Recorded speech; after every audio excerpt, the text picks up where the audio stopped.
Don't forget to like, share and subscribe Ada 24/7 channel. Also download Ada 24/7 app.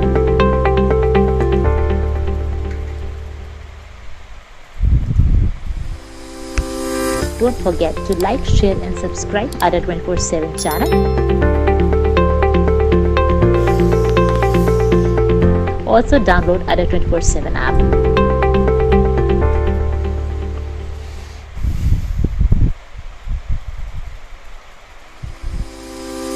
Don't forget to like, share and subscribe Ada 24/7 channel.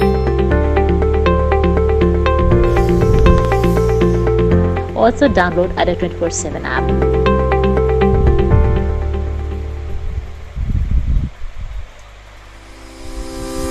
Don't forget to like, share and subscribe Ada 24/7 channel.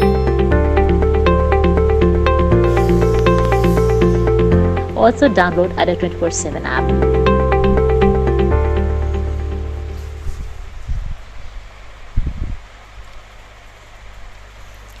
नमो नमः मित्राणी, मैं doctor Awadhesh विद्यालंकार आप सभी का हार्दिक स्वागत एवं अभिनंदन करता हूं टीचर्स अड्डा के यूट्यूब मंच पर।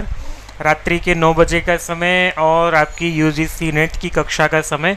मैं सबसे पहले आप सभी को बहुत बहुत शुभकामनाएं एवं हार्दिक अभिनंदन करना चाहता हूं आप लोगों का संस्कृत दिवस के इस अवसर पर।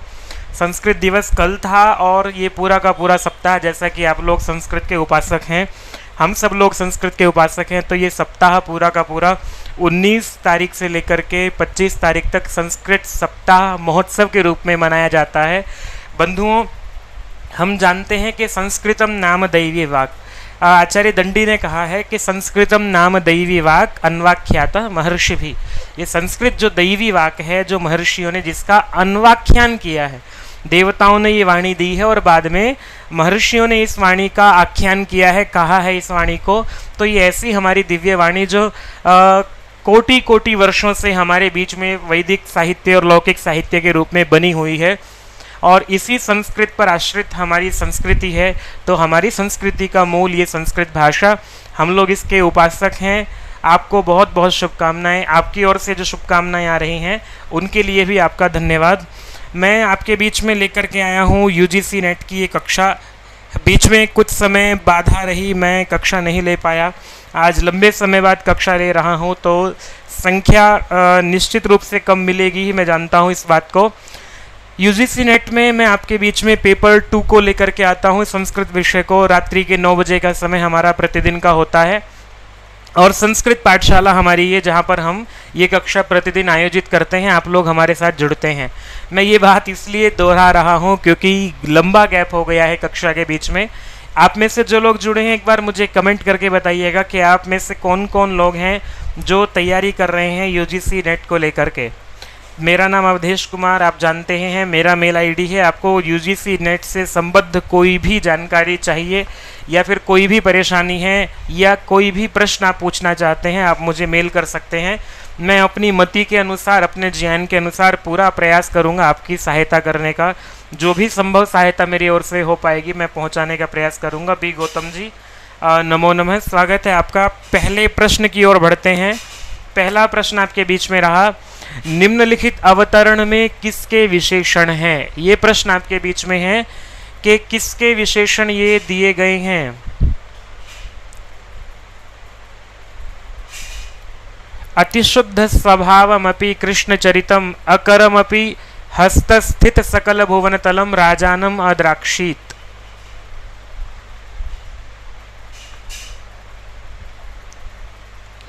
आप लोग उत्तर दे ही रहे होंगे, मैं तब तक आगे बढ़ता हूं। और ये विशेषण प्रयोग हो रहे हैं जी शूद्रक के, कादंबरी में शूद्रक के विशेषण ये वाले प्रयोग हो रहे हैं। आप लोगों को पता ही होगा, शीघ्रता से आप लोग जो लोग जुड़े हैं, देखिए उत्तर भले ही गलत हो जाए आपका, लेकिन उत्तर अवश्य दीजिएगा।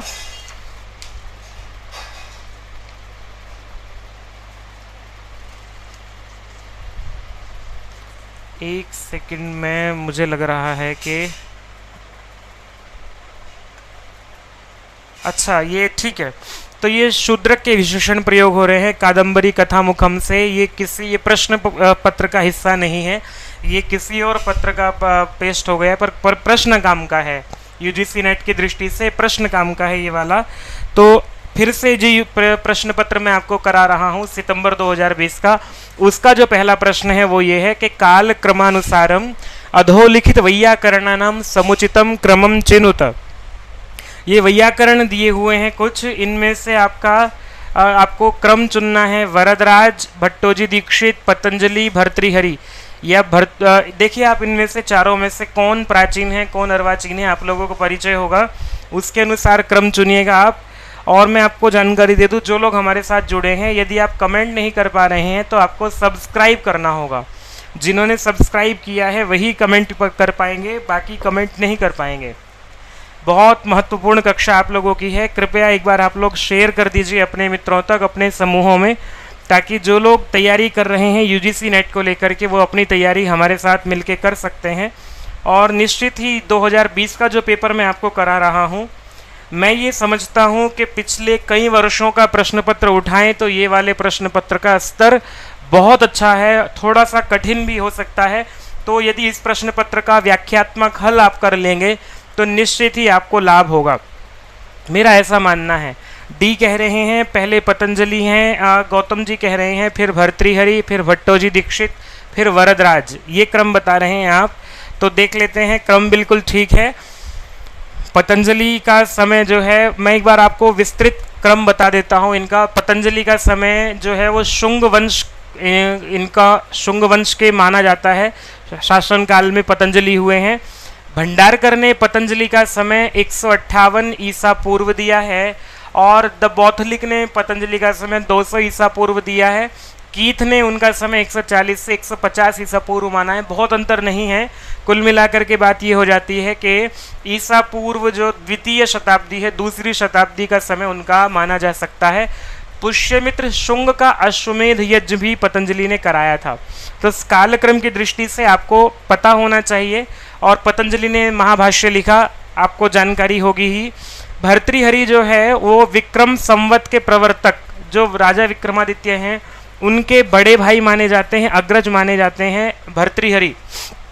और विक्रम संवत का जो समय है ईस्वी से 57 वर्ष पूर्व प्रारंभ होता है, और जो विक्रमादित्य के प्रौढ़ अवस्था का समय रहा होगा। भर्तृहरि विक्रमादित्य के अग्रज थे, इनका समय थोड़ा सा और पहले अगर हम मान लेते हैं तो ईसा पूर्व प्रथम शताब्दी इनका समय हो जाता है।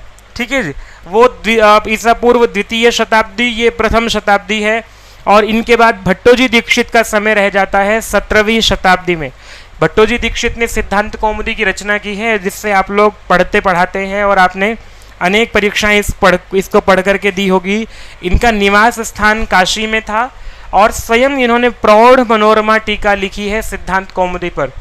मेरा जो उद्देश्य रहेगा, मेरा ये प्रयास रहेगा कि आपको एक प्रश्न से और जो भी संभावित प्रश्न बनते हैं, तो यद्यपि एक प्रश्न पत्र में 100 प्रश्न हैं, पर 100 प्रश्न पत्रों से 400 प्रश्न जो हैं वो 100 प्रश्नों से 400 प्रश्न पढ़े जा सकते हैं। मैं इस दृष्टि से आपको ये पेपर कराने के लिए आया हूँ। परीक्षा का समय निकट है, तो इसको देखते हुए, समय को देखते हुए शीघ्र ही आपको कैसे अधिक से अधिक तैयारी कम से कम समय में कराई जा सकती है, मैं उस पर प्रयासरत हूँ। आप लोग यदि साथ देंगे तो निश्चित ही कोई ताकत नहीं है जो आपको यूजीसी नेट की परीक्षा में उत्तीर्ण होने से रोक सके।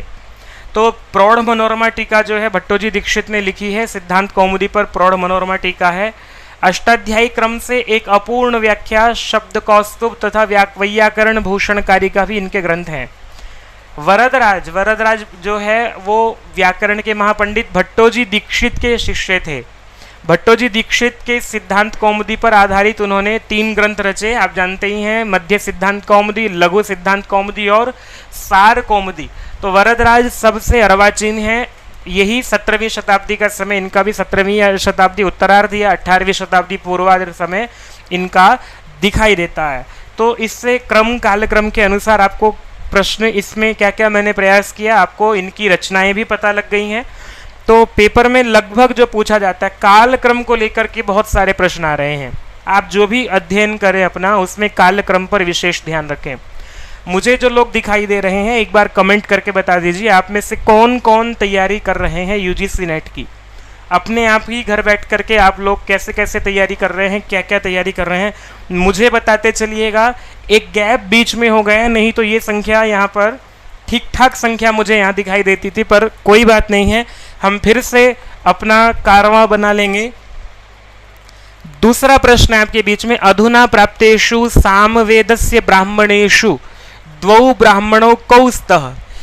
आपको 4 जो हैं वो ऑप्शन दिए हैं ABCD, इनमें से 4 ब्राह्मण ग्रंथ दिए हुए हैं। सामवेद के कौन से 2 ब्राह्मण प्राप्त होते हैं ये आपसे पूछा गया है। ABCD को देखिएगा 4 में कौन कौन है, और उसके बाद ये जो विकल्प दिए हुए हैं ABCD, इनमें से कोई एक विकल्प जो है वो आपके युग्म को प्रदर्शित कर रहा होगा। राजन शर्मा जी पूछ रहे हैं DSSB में काम आएगा क्या? नहीं आएगा जी, DSSB से तो 10 गुना ऊपर की चीज़ें हैं ये। DSSB का पाठ्यक्रम तो इसके सामने बिल्कुल ऐसा है जैसा घर में एक नए शिशु का जन्म हो जाता है। DSSB के लिए आपका ये लाभ तो नहीं होगा, मैं ऐसा क्यों कहूँ, लाभ तो होगा ही। पढ़ाई आप कोई भी करते हैं, कालक्रम को देख लेते हैं, समझ में आता है तो लाभकारी तो होगा ही। लेकिन मैं बात कर रहा हूँ UGC नेट को, पाठ्यक्रम विस्तृत है और अच्छा खासा पाठ्यक्रम है, प्रश्नों का स्तर भी गूढ़ होता है, गहराई से प्रश्न पूछे जाते हैं। सामवेद के कौन से 2 ब्राह्मण हैं ये पूछा गया है यहाँ पर। तो सामवेद का संहितोपनिषद ब्राह्मण भी है और वंश ब्राह्मण भी है। चरक ब्राह्मण नाम से मेरी जानकारी में नहीं कोई भी चरक ब्राह्मण मुझे प्राप्त होता है। गालव ब्राह्मण भी जो है वो सामवेद का नहीं है, ठीक है जी। तो आपको सामने ऑप्शन रह जाता है COD दिखाई दे रहा है आपको यहाँ, ठीक है। सामवेद के ये वाले ब्राह्मण आपको दिखाई देंगे। मैं आने वाले समय में आपके बीच में एक चार्ट बना के रखूंगा, जिस पेपर में आपको वैदिक साहित्य के प्रश्न अधिक दिखाई देंगे, वहाँ कौन से वेद के क्या क्या ब्राह्मण हैं, क्या क्या प्रश्न बनते हैं, आने वाली कक्षाओं में रखेंगे। आज मुझे पता था संख्या कम होगी, इसलिए प्रश्नों को थोड़ा सा मैं अधिक करने का प्रयास करूँगा, लेकिन विस्तार जो है वो भी करेंगे ही। कतमेषु पाश्चात्य विदुषा अधोलिखितेषु कतमेन पाश्चात्य विदुषा अवैदिक कनकॉर्डेंस इति नामको ग्रंथः रचितः। किसने जो है अवैदिक कॉन्कॉर्डेंस जो है वो रची है, इसको ये प्रश्न पूछा गया है, आप उत्तर दीजिएगा। बाकी के इससे जो पाश्चात्य विद्वानों को लेकर के अधिक प्रश्न पूछे जा रहे हैं। जो लोग तैयारी कर रहे हैं मैं आपके लिए बता दूं, पाश्चात्य विद्वानों को वैदिक दृष्टि से भी, और जो वैदिक साहित्य का इतिहास जब आप पढ़ते हैं, सी कह रहे हैं विल्सन ने नहीं लिखा था जी, ब्लूमफील्ड ने लिखा था। M ब्लूमफील्ड इनका नाम था, मॉरिस ब्लूमफील्ड, और इनका प्रसिद्ध कार्य था अवैदिक कंकॉर्डेंस पदानुक्रम कोश है। 1906 AD में ये प्रकाशित हुआ था, और उनके इस पादानुक्रम लिखा हुआ पादानुक्रम कोश में वैदिक साहित्य के किसी मंत्र या गद्यात्मक भाग के जितने पाद होते हैं, एक मंत्र में, जैसे गायत्री मंत्र है उसके 3 चरण हैं, तो तत्सवितुर्वरेण्यम भर्गो देवस्य धीमहि धियो यो नः प्रचोदयात्, ऐसे करके आपको अलग अलग पाद का अकारादि क्रम से संदर्भ सूची बनाई गई है अवैदिक कंकॉर्डेंस में, मॉरिस ब्लूमफील्ड का है। बाकी के इन पर विचार करेंगे, प्रसंग से प्रश्न आते चले जाएंगे, इन सब पर विचार हम लोग करते चले जाएंगे। आगे बढ़ते हैं हम लोग। चौथा प्रश्न आपके बीच में रहा, ये अभिकथनम A। इस तरह से प्रश्न आ जाते हैं आपके पास UGC नेट में कि कथन दे दिया जाता है, एक कथन है A और R उसका कारण है, फिर इनके विषय में सत्य असत्य को लेकर के पूछा जाता है। जैसा ये प्रश्न आपके सामने दिखाई दे रहा है, अभिकथनम A, न्याय दर्शन रीत्या आत्मत्व सामान्यवान आत्मा।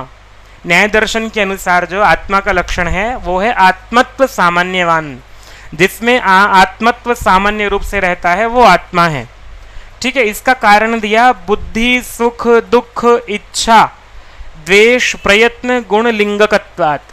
ये फिर आगे कह दिया है कि इनके चिन्हों के कारण से, बुद्धि सुख दुख इच्छा द्वेष प्रयत्न, ये दूसरा कारण दे दिया है। अब आगे पूछा है उपर्युक्तम अभिकथनम कारणम च आश्रित्य समुचितम विकल्पम चिनुत। आपको दोनों के दोनों ये कथन देखने हैं और इनके अनुसार एक ठीक विकल्प को चुनना है। अब जैसे ए विकल्प दिया हुआ है कि ए तथा आर उभयम सत्यम अस्ति। पहले तो यही पूछा गया कि ये देखिए ए सत्य है और बी आर भी सत्य है या नहीं है। उसको देखने के बाद अगली बात कही गई है ए इत्यस्य आर इति उचितम कारणम। आर जो है वो ए का उचित कारण है या नहीं, ये पूछा गया है। ठीक है जी। बी ऑप्शन क्या है, ए तथा आर उभौ अपि असमीचीनौ, दोनों ही गलत है क्या? ठीक है। सी पूछा गया है ए तथा आर उभौ अपि समीचीनौ, दोनों ठीक हैं पर ए इत्यस्य आर इति समुचितम कारणम नास्ति। वो बात तो ठीक है कि दोनों अपनी अपनी जगह ठीक है, लेकिन ए का कारण आर नहीं है, ये कहा है। डी कहा है ए इति असमीचीनम, ए गलत है लेकिन आर इति समीचीनम, आर जो है वो समीचीन है, वो ठीक है।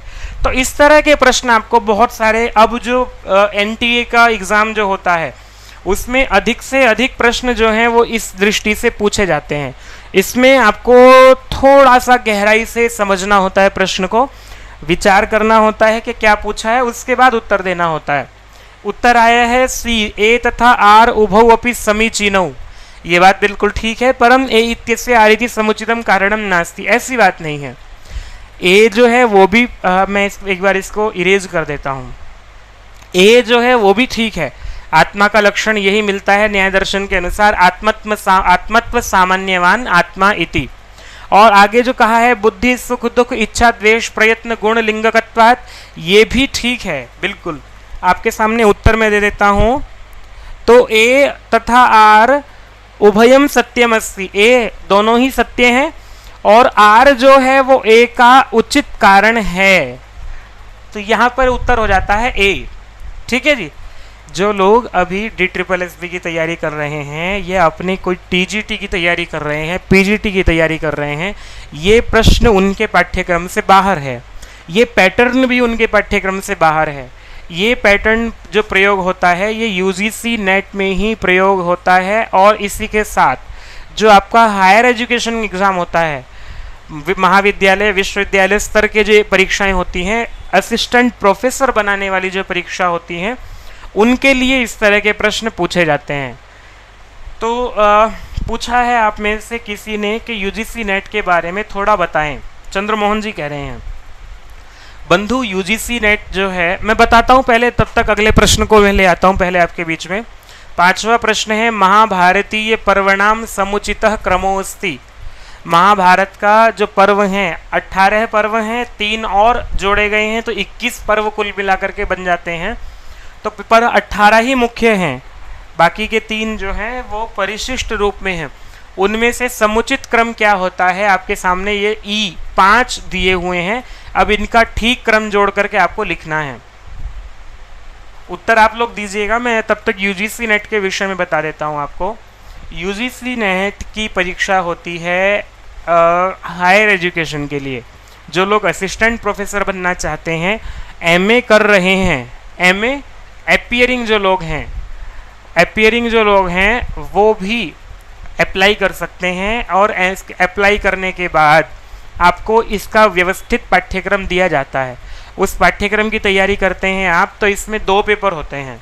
एक पहला पेपर होता है 50 प्रश्नों का, 2 नंबर का एक प्रश्न होता है, 50 प्रश्न जिसमें रहते हैं पहले पेपर 1 में, और ये सामान्य रहता है, सभी विषयों का रहता है। एक ही पेपर, चाहे वो आर्ट्स का हो, साइंस का हो, मैथ्स का हो, किसी से भी हो, एक ही पेपर सबका होता है, जिसमें सामान्य अध्ययन, कंप्यूटर का बहुत लंबा चौड़ा इसका पाठ्यक्रम है, उससे प्रश्न रहते हैं 50। 100 प्रश्न जो हैं वो आपके विषय से रहते हैं, मुख्य विषय से 100 प्रश्न रहते हैं, ये भी 2 नंबर का होता है। तो ये कुल मिलाकर के 150 प्रश्न आपको करने होते हैं 3 घंटे में। तो इस तरह से आपको 3 घंटे का मतलब ये 180 मिनट मिलते हैं, 150 प्रश्न मिलते हैं। तो बहुत जल्दी आपको इनका उत्तर देना होता है। समय आपके पास कुल मिलाकर के 1 मिनट ही लगभग बनता है आपको एक प्रश्न को पढ़ने का, उत्तर देने का। लेकिन इसके लिए इतना अभ्यास चाहिए, इतनी साधना चाहिए। अभी आप देखो, आपको 18 पर्वों के नाम यदि क्रम से याद नहीं होंगे, आदि सभा वन विराट उद्योग, इस तरह से आपको क्रम से याद नहीं होंगे तो फिर आप उत्तर नहीं दे पाएंगे इसका। यहाँ यूजीसी नेट में बिल्कुल भी तुक्के नहीं लगते हैं, और इसी के साथ साथ आपको प्रश्न यदि गलत होता है, प्रश्न के सारे उत्तर नहीं पता होते हैं तो भी आपका प्रश्न गलत हो जाता है। तो यहाँ पर पूछा है मैंने, सारांश जी जुड़े हैं, स्वागत है। और सी कह रहे हैं, सी पर आ जाता है पहले पर शांति पर्व, ठीक है बिल्कुल। ये वाला तो मैं आपको 18 पर्वों का क्रम ही दिखा देता हूँ। सी उत्तर ठीक है आपका बिल्कुल। आदि सभा वन विराट उद्योग, भीष्म द्रोण अश्वमेधिक, महाप्रस्थानिक, सौप्तिक स्त्री शांति, अनुशासन, मौसल, कर्ण, शल्य, स्वर्गारोहण तथा आश्रमवासिक, ये 18 पर्व जो हैं इनका क्रम आपको दिखाई देगा। तो देखिए, शांति के बाद अनुशासन है, अनुशासन रहा ए ये रहा। तो पहली बात तो इनको देख करके ही आपका ठीक हो जाता है। इस तरह से भी ट्रिक अगर आपको देखनी चाहिए कि पहली बात तो इसमें क्रम जो रहे सबसे पहले शांति ही है, शांति के बाद अनुशासन और कहीं दिखाई नहीं देगा, सी के बाद ए कहीं और दिख नहीं रहा है, यहाँ दिख रहा है, लेकिन सी सबसे पहले है, तो यही वाला उत्तर आपका ठीक हो जाता है। कभी कभी इस तरह से बड़ा पर्व है, ठीक बात है। आगे बढ़ते हैं हम लोग।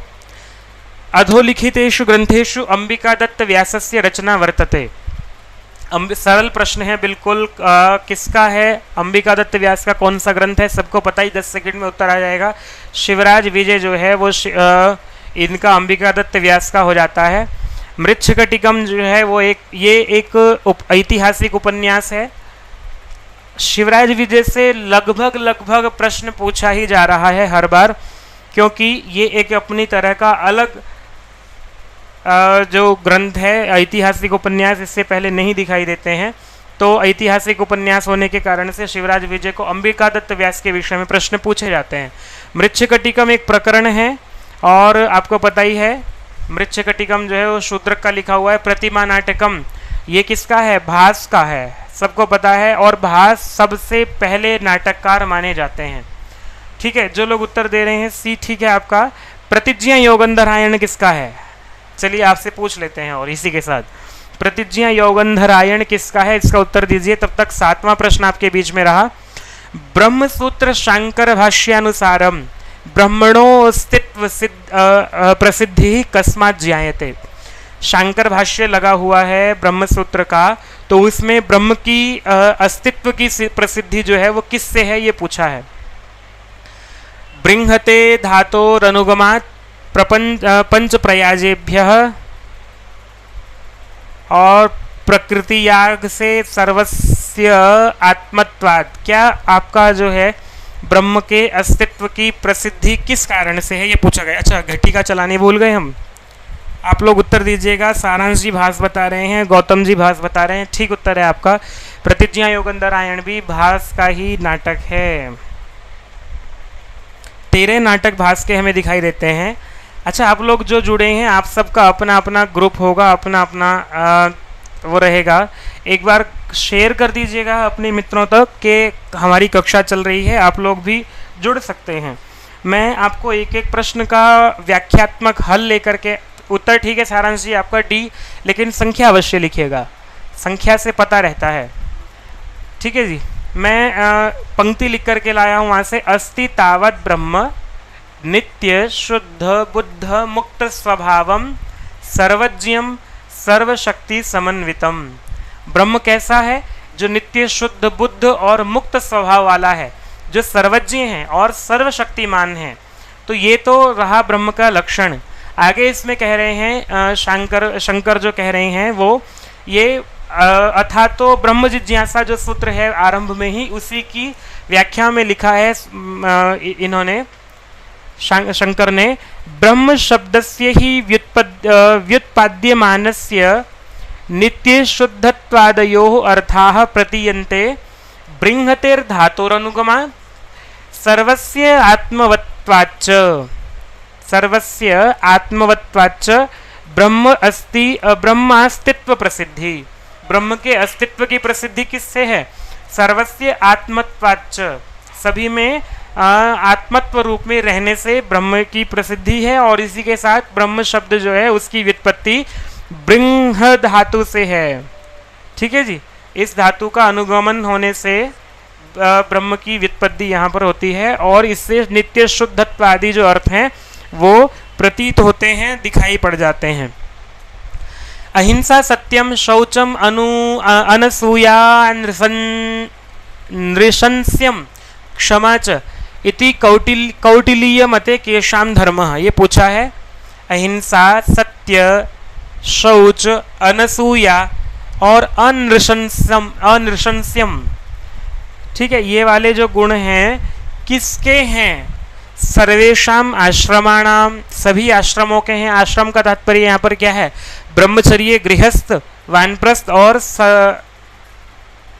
हाँ ठीक है, ब्रह्मचर्य, गृहस्थ, वानप्रस्थ और सन्यास। सर्वेशाम वर्णानाम, सभी वर्णों के, ब्राह्मण, क्षत्रिय, वैश्य और शूद्र। सर्वेशाम प्राणीनाम, सभी प्राणियों के। सर्वेशाम संप्रदायानाम। आपके उत्तर की प्रतीक्षा में वो माहीराज जी जो हैं वो 7C उत्तर बता रहे थे, पर अभी हम 8वें प्रश्न की बात कर रहे हैं। आप उत्तर दीजिएगा। आप लोगों को कक्षा जो है वो समझ में भी आ रही है, बोर तो नहीं हो रहे हैं? मुझे एक बार बता दीजिएगा। थोड़ा सा स्तर बढ़ाना पड़ेगा हमें यहाँ पर। हम लोग अपना पढ़ाई UGC नेट की कर रहे हैं। आने वाले समय में आप असिस्टेंट प्रोफेसर बनना चाहते हैं तो आपको पढ़ाई के प्रति गहराई से विचार करना होगा, विषयों के प्रति गहराई से सोचना आना पड़ेगा। पूनम ठाकुर जी कह रहे हैं सी का मतलब है C और D जो हैं दोनों के विषय में कहा है। C का मतलब सर्वेशाम प्राणीनाम, D का मतलब सर्वेशाम संप्रदायानाम। ये बात तो ठीक नहीं लगती है जी। 8 का A कह रहे हैं, A और B, सर्वेशाम आश्रमाणाम, सर्वेशाम वर्णानाम। चलिए आपके बीच में पहले उत्तर ले लेते हैं। A ठीक है, और इसी के साथ मैं आपके बीच में प्रसंग ले आता हूं पूरा का पूरा। ये त्रयी स्थापना है। त्रयी स्थापना जब आरंभ में पढ़ते हैं, पहला ही अधिकरण में 3रा अध्याय संभवतः ये है। हाँ, ये पहले अधिकरण के 3रे अध्याय का ये पूरा है। सरल है, मैं इसलिए ले आया हूँ क्योंकि इससे प्रश्न बनते हैं और आपको ये अच्छे से समझ में आ जाएगा। कहा है साम, ऋक, यजुर्वेदास त्रयस्त्रयी। ये तीनों जो हैं साम, ऋक और यजु, इन तीनों वेद मिलकर के त्रयी कहलाते हैं। अथर्व वेद, इतिहास वेदौ च वेदाः, और अथर्ववेद और इतिहास ये दोनों मिलकर के जो हैं ये भी वेद हैं। शिक्षा, कल्पो, व्याकरणम, निरुक्तम, छंदो, विचितिर, ज्योतिषम इति चांगानी। ये 6 अंग जो आप पढ़ते हैं वही हैं। एष त्रयी धर्मः चतुर्णाम वर्णानाम आश्रमाणाम च स्वधर्म स्थापनाद औपकारिकः।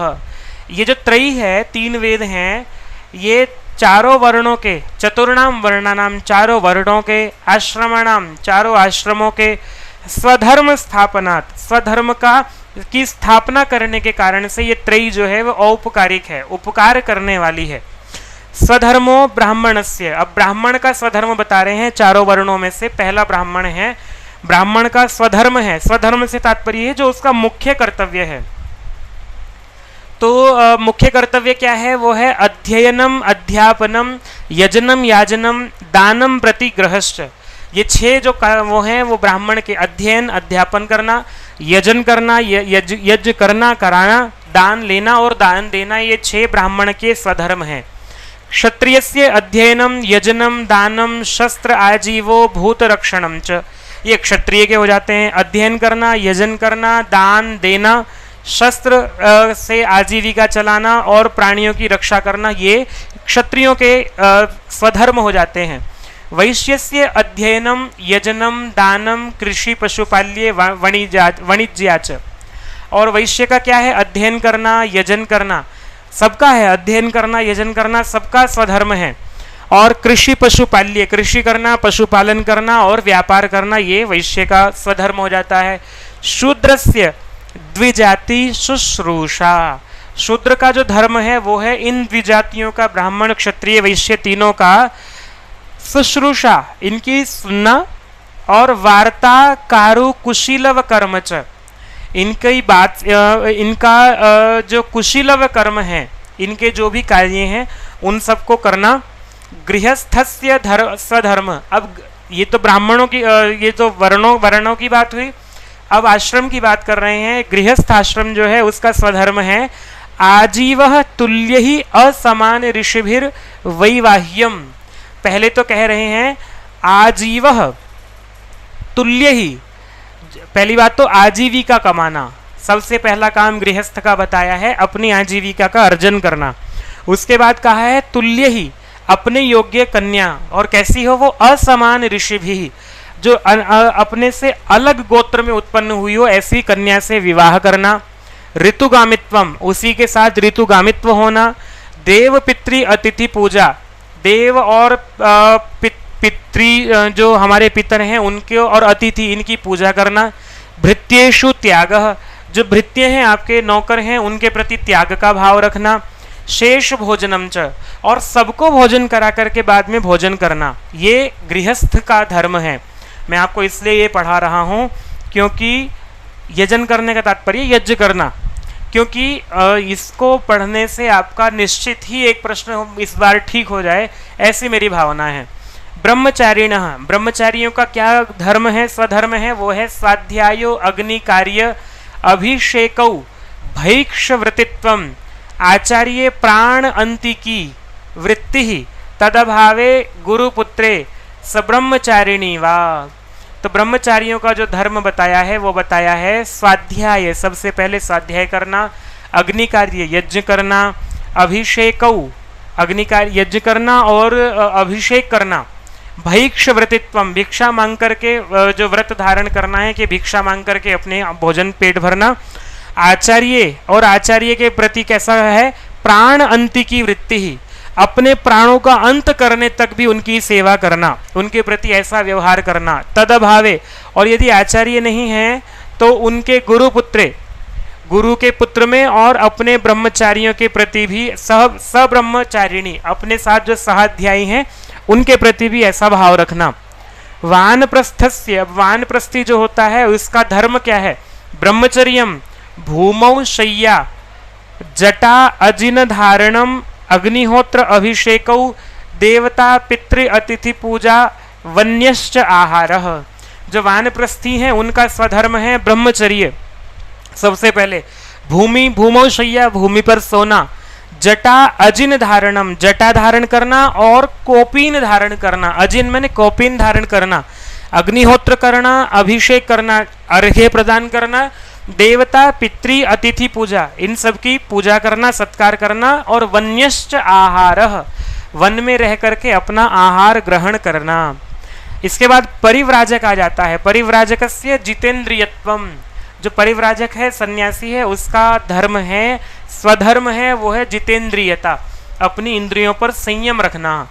अनारंभ निष्किंचनत्वम, अनारंभ मतलब ये है कि कोई भी ऐसा कार्य न करना, ऐसे कार्य का आरंभ न करना जिसको जो एक स्थान पर रह करके करना होता है। निष्किंचनत्वम, सभी वस्तुओं के प्रति जो है वो अकिंचनता का भाव रखना, उसको कुछ भी न मानना। संग त्याग, संग को छोड़ देना। भैक्ष व्रतम, भिक्षा मांग करके जो है वो भोजन करना। अनेकत्र अरण्ये च वासः, अनेकत्र स्थान, अनेक स्थानों पर जो है और अरण्य में वास करना। बाह्य आभ्यंतरम च शौचम, बाह्य और आभ्यंतर जो है वो शुद्ध रखना, पवित्र रखना। अब ये बात हो गई है सबके अलग अलग। अब आगे की जो बात कही है हमारे काम की, जहां से प्रश्न बना है, सर्वेषाम अहिंसा सत्यम शौचम अनसूय आनृशंस्यम क्षमा च, इनमें से सबके लिए जो है वो है अहिंसा का व्रत पालन करना, सत्य को, शौच पवित्रता को, असूयता का, अनसूयता का भाव रखना और अनृशंस्य इसका भाव रखना, क्षमा का भाव रखना, ये सबके लिए कहा गया है, सभी प्राणियों के लिए। स्वधर्मः स्वर्गाय अनंत्याय च, ये अनंत्याय मतलब आपको जो है स्वर्ग को धारण करने के लिए आपके लिए स्वधर्म है ये सब। तस्य अतिक्रमे लोकः संकरात् उच्छिद्येत, यदि इसका अतिक्रमण करते हैं तो लोक जो है वो संकर होने से उच्छिद्य हो जाता है। तस्मात् स्वधर्मम भूतानाम राजान व्यभिचारयेत, तो भूतानाम राजा, प्राणियों का जो राजा होता है वो अपने स्वधर्म का अतिक्रमण न करे। स्वधर्मम संदधानो ही प्रेत्य चैह च नंदति, जो अपने धर्म का पालन करता है वो इस संसार में भी प्रशस्त होता है और इसके बाद यहाँ से जाकर के भी प्रशस्ति को प्राप्त होता है। ये श्लोक भी आया है, व्यवस्थित आर्य मर्यादा कृतवर्णाश्रम स्थिति त्रय्या अभिरक्षितो लोकः प्रसीदति न सीदति। तो ये बहुत महत्वपूर्ण त्रयी का विषय आपको पूरा का पूरा स्पष्ट इसलिए कर दिया है क्योंकि इस बार तो सबका पूछा है, लेकिन प्रायः करके सरल प्रश्न जो है वो पूछा जाए तो किसी एक का भी स्वधर्म पूछा जा सकता है। आगे बढ़ते हैं हम। 9वां प्रश्न आपके बीच में रहा, हिरण्यगर्भः समवर्तताग्रे भूतस्य जातः पतिरेक आसीत् स दाधार पृथिवीं द्यामुतेमां कस्मै देवाय हविषा विधेम अस्मिन् मंत्रे को ऋषिः किं छन्दः। एक बार आप कमेंट करके मुझे बीच बीच में बताते रहिएगा कि आप लोग जो हैं वो ठीक भी लग रहा है। गौतम जी कह रहे हैं कोड 73 है पर क्लास अच्छी लगती है, तो गौतम जी आपका धन्यवाद है और मेरा सौभाग्य है यदि आप क्लास को कक्षा को अच्छा मान रहे हैं। कौन जो इसमें ऋषि है और छंद क्या है? तो छंद तो त्रिष्टुप है, इसमें पता ही होगा आप लोगों को सबको। उत्तर नहीं आया अभी आप में से किसी का, तो डी देख लीजिए पहले किस किस में। यहाँ भी डी है और सी है। अब ऋषि कौन सा है? अच्छा दो तो होने ही है, प्रजापति है या हिरण्यगर्भ है? किसी का उत्तर नहीं आया, मैं उत्तर की प्रतीक्षा में था। कोई उत्तर दे दे।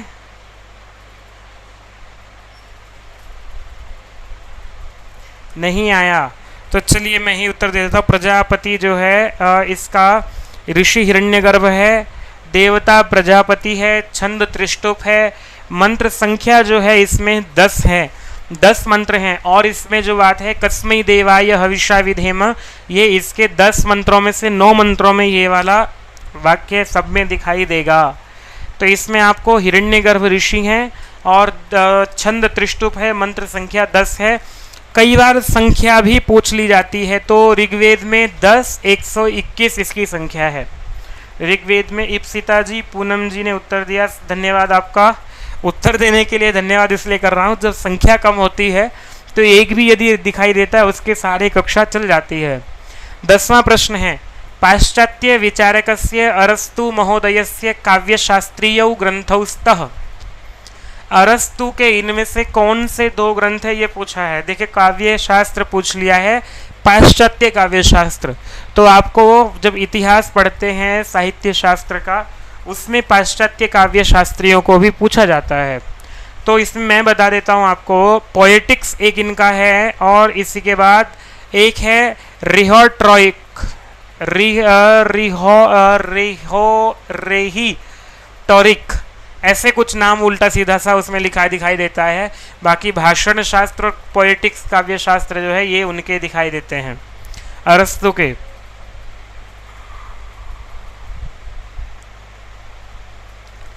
तो ठीक है, अरस्तु का समय जो है वो 384 ईसा पूर्व से लेकर के 322 ईसा पूर्व तक माना जाता है। यूनानी दार्शनिक थे, प्लेटो के शिष्य थे, सिकंदर के गुरु थे। पेरियुप्सिस जो इसमें आया हुआ है ये वाला शब्द, ये काव्य में उदात्त तत्व को बताने वाला है, उदात्त तत्व को बताने वाला है। लॉन्गिनुस जो इनका नाम है, लॉन्जाइनस भी इसको नाम लिखा जाता है। पाश्चात्यों का नाम थोड़ा सा लेने में भारतीयों का कोई कुछ बोलता है कोई कुछ बोलता है, तो दोनों नाम मैंने लिख दिए हैं इसीलिए। ये पेरिइप्सुस, ध्यान रखिएगा, पेरिइप्सुस। सबलिम की बात होती है, सबलाइम का बात मतलब होता है उदात्त तत्व। तो उदात्त तत्व कभी आगे चर्चा करेंगे पाश्चात्यों पर, जब प्रश्न फिर कभी आएगा विस्तार से। तो लेकिन मैंने आपको इसलिए बता दिया है, काव्य में उदात्त तत्व की चर्चा जो है वो इस वाली कृति में हुई है और इसको लिखा है लॉन्गिनुस या लॉन्जाइनस ने लिखा है। बाकी के दोनों जो हैं ये भाषण शास्त्र, काव्य शास्त्र, पोएटिक्स और रिहोटोरिक, ये इनके अरस्तु के हैं। सौंदर्य शास्त्र के नाम से ऐसा कोई मुझे नहीं दिखाई दिया, तो मैंने छोड़ दिया, आप भी देख लीजिएगा अपने हिसाब से। आपके लिए ऑफर संस्कृत सप्ताह महोत्सव जो है, इसका ऑफर आप लोगों के लिए मैं लेकर के आया हूँ। जो लोग DSSB की तैयारी कर रहे हैं उनके लिए संस्कृत सप्ताह में ये जो टेस्ट सीरीज लेकर के आए थे, जिसमें शुक्नासोपदेश, वैदिक साहित्य, समास, संधि, शाकुंतल, कारक और 10 प्रैक्टिस सेट आपके लिए रखे गए थे। टेस्ट सीरीज आपके लिए रखी गई है, तो आप इसको ले सकते हैं। 80% छूट दे करके आपको DS169 कोड यूज़ करेंगे, आपको ये मिल जाएगा मात्र 160 रुपये लगभग में आपको मिल जाएगा ये। ठीक है जी। इसी के साथ UGC नेट का मैं आपको बता देता हूँ। परीक्षा आपकी अक्टूबर में है और 6 अक्टूबर से लेकर के आपकी परीक्षा UGC नेट की होगी। इसी के लिए हमने सितंबर में पूरा पाठ्यक्रम आपका पूरा कराने का संकल्प लिया है। और आपकी कक्षा जो है वो होनी थी 23 तारीख से, आज से शुरू होनी थी, परंतु मैं एक बहुत आवश्यक कार्य से अवकाश पर जाना पड़ा, इसलिए नहीं हो पाई। तो 30 अगस्त से आपकी कक्षा जो है वो आरंभ हो जाएगी।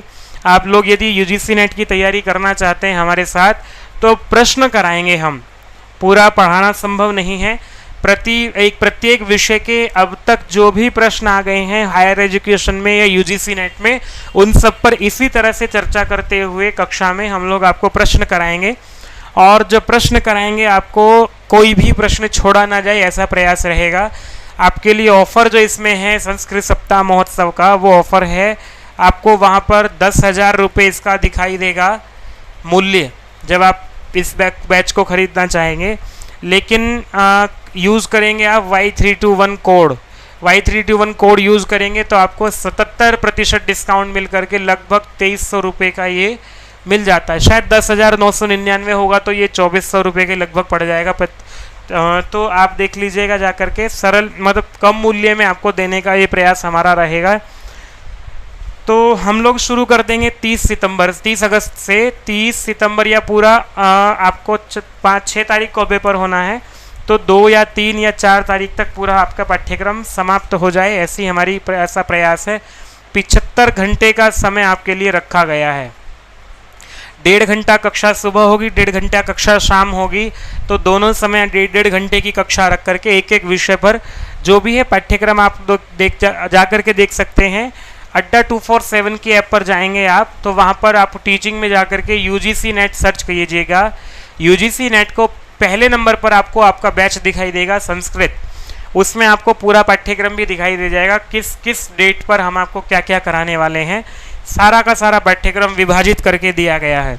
ये ध्यान रखा गया है कि कहाँ से कितने प्रश्न आते हैं और किन प्रश्नों को कितने समय में करना है। पूरा का पूरा एक स्टडी प्लान आपका जो दिया गया है, बहुत सोच विचार करके, बहुत लंबा चौड़ा डिस्कशन करके तब आपका स्टडी प्लान बनाया गया है। प्रयास यही रहेगा कि आपका 1 महीने में कोई भी विषय न छूटे।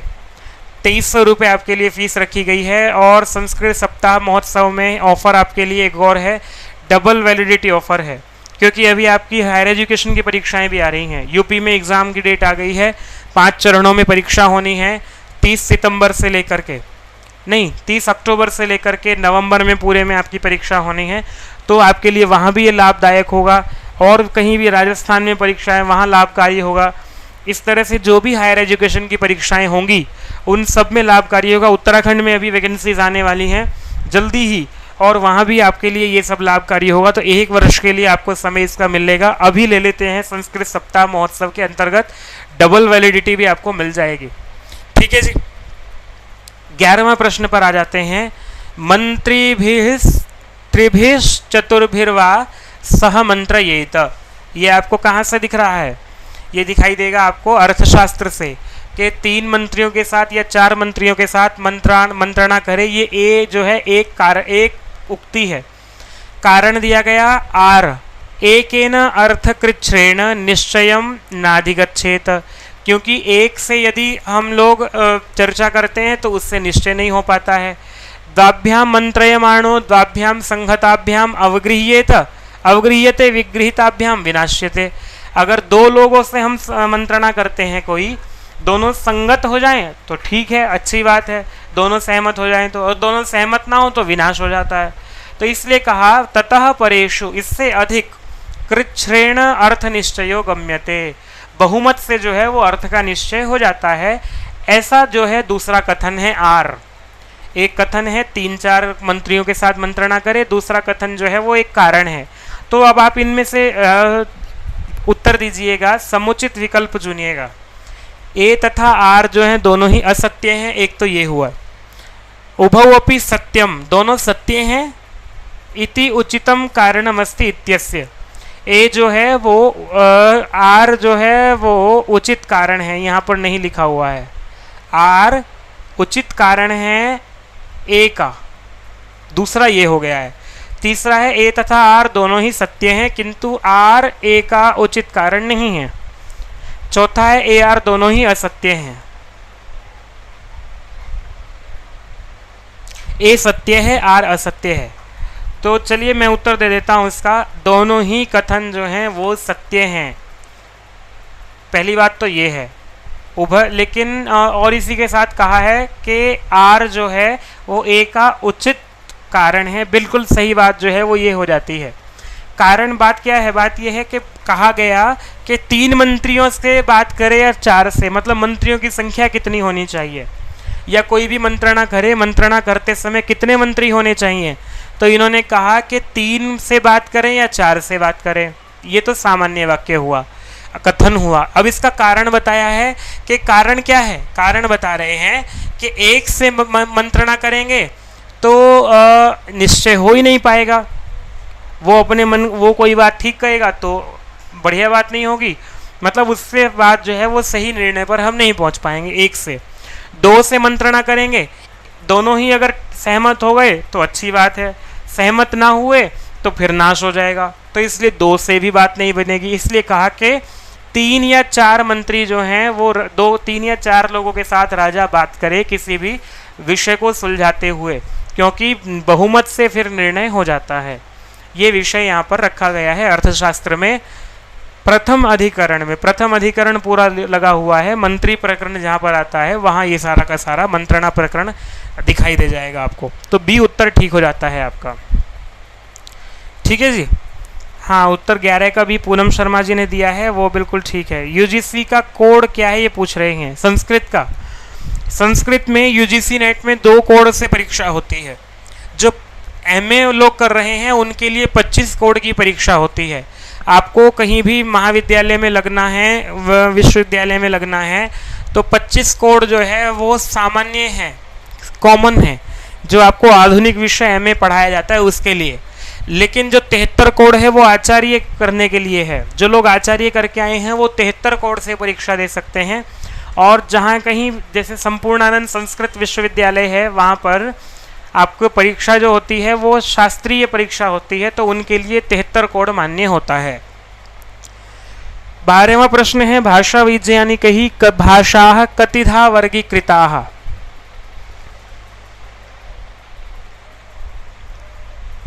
संस्कृत का 75 कोड है, 25 कोड है, लिखा हुआ है। मैं जो तैयारी करा रहा हूँ 25 कोड की तैयारी करा रहा हूँ, ऊपर लिखा हुआ है देखिए।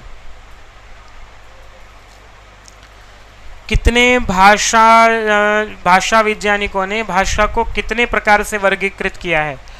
तो आपका उत्तर आना चाहिए 2 प्रकार से वर्गीकृत किया है। एक आकृति मूलक, एक परिवार मूलक, पारिवारिक, और एक आकृति मूलक। आकृति मूलक जो वर्गीकरण किया है उसमें आकृति या रूप तत्व की समानता के आधार पर, ठीक है, संसार में जितनी भी भाषाएं हैं उनमें से जिनकी आकृति या रूप तत्व जो है एक जैसा दिखाई देता है, एक जैसे शब्द बनते हैं, वो आकृति मूलक वर्गीकरण के अनुसार एक स्थान पर रख दिए गए हैं। ठीक है जी। और इसमें भी अयोगात्मक एवं योगात्मक भेद कर दिए जाते हैं, 2 भेद कर देते हैं। योगात्मक जो है वो फिर 3 भेद हो जाते हैं, श्लिष्ट, अश्लिष्ट, श्लिष्ट और प्रश्लिष्ट। इस तरह से करके आकृति मूलक जो है कुल मिलाकर के 4 भेद हो जाते हैं इसके। और पारिवारिक मूलक जो वर्गीकरण किया है परिवार मूलक, अर्थ तत्व तथा रूप तत्व के आधार पर 18 परिवार बनाए हैं। देवेंद्र नाथ शर्मा जी का आप लोग पढ़ते हैं, तो देवेंद्र नाथ शर्मा जी ने जो भाषा विज्ञान में पारिवारिक वर्गीकरण किया है, सबसे सटीक वर्गीकरण इनका माना जाता है। 18 परिवार बनाए हैं, तो उनमें वर्गीकरण किया है। कभी संस्कृत भाषा या अन्य भाषाओं पर चर्चा करेंगे विस्तार से 18 परिवारों पर आपको आज यही बताना था कि 2 प्रकार से वर्गीकरण किया है, आकृति मूलक और परिवार मूलक। 13वां प्रश्न महत्वपूर्ण है, ध्यान दीजिएगा। चत्वारि श्रृंगा त्रयोस्य पादा द्वे शीर्षे सप्त हस्तासो अस्य इत्यत्र द्वे शीर्षे इत्यनेन महाभाष्ये पतंजलिना किम गृहीतम। वेद का मंत्र है, इस वेद मंत्र की महाभाष्य में पतंजलि ने व्याख्या की है। नीतम मराठी जी हैं, राज साहू जी हैं। चलिए ठीक है, मैं बिल्कुल निराश नहीं हूँ आज संख्या को देख करके, क्योंकि विशेष जो बात यह है कि लंबा गैप रहा है। लंबा गैप होने के कारण से लोग जो हैं वो नहीं हैं आज मेरे कक्षा में, कोई बात नहीं है। बात यह है कि चत्वारि श्रृंगा त्रयस्य पादा द्वे शीर्षे सप्त हस्तास्वस्य इत्यत्र द्वे शीर्षे की व्याख्या क्या की है पतंजलि ने? पश्पसान्निक लगा हुआ है महाभाष्य का, पश्पसान्निक। वहाँ आपको द्वे शीर्षे कहा है शब्द को लेकर के, नित्य शब्द, कार्य शब्द। तो यहाँ पर ए और सी वाला जो ऑप्शन है आपका ए, वो ठीक हो जाता है। आपके बीच में रहा चत्वारि श्रृंगाणी, क्या व्याख्या की है पश्पसान्निक में, वो मैं लिख देता हूँ। चत्वारि श्रृंगाणी चत्वारि पद जातानि नाम आख्यात उपसर्ग निपाताश्च। जो नाम आख्यात उपसर्ग और निपात हैं ये 4 पद जातानि कहा है, इनको 4 श्रृंगाणी कहा है। त्रयोस्य पादाः 3 पाद हैं, कौन से? 3 काल हैं, त्रयः कालाः भूत भविष्यत वर्तमानाः। जो भूतकाल, भविष्यकाल, वर्तमान काल है वो 3 काल, इसके 3 पाद कहे गए हैं। द्वे शीर्षे, द्वे शीर्ष 2 सिर हैं इसके, कौन से? द्वौ शब्दौ आत्मानौ नित्यः कार्यश्च। शब्द जो है वो नित्य और कार्य, नित्य शब्द और कार्य शब्द जो है वो इसके शीर्ष हैं, आत्मा है। सप्त हस्तास्वस्य, और इसके 7 विभक्तियां जो हैं वो 7 हाथ हैं। त्रिधा बद्ध त्रिषु स्थानेषु बद्ध, क्योंकि 3 स्थानों से, उरसी कंठे शिरसी इति, तो ध्वनि जो है वो 3 स्थानों से निकलती है, वहां पर इसका बाद होता है, इसलिए कहा त्रिधा बद्ध। वृषभो वर्षणात् रो रवीति शब्दम करोति। तो आपको यहाँ पर इसको पढ़ करके ये ध्यान रखना है कि सप्तहस्तासो किसके लिए कहा, द्वे शीर्षे किसके लिए कहा, और त्रयोस्य पादा किसके लिए कहा, चत्वारि श्रृंगा किसके लिए कहा है। यहाँ से प्रश्न बनता है आपके लिए। तो देखो, थोड़ा सा पढ़े हुए होते हैं ये प्रश्न, तभी ठीक हो पाते हैं। इस तरह के जो प्रश्न आ जाते हैं ना, जहाँ आपके पास 4 ऑप्शन दे दिए और उन ऑप्शन के बाद फिर कहा कि कोई एक युग्म जो है वो सही है, तो इस तरह से चुनना कठिन हो जाता है। वो तभी चुन पाते हैं जब हमें पढ़ाई की हुई होती है इस स्तर पर गहराई से।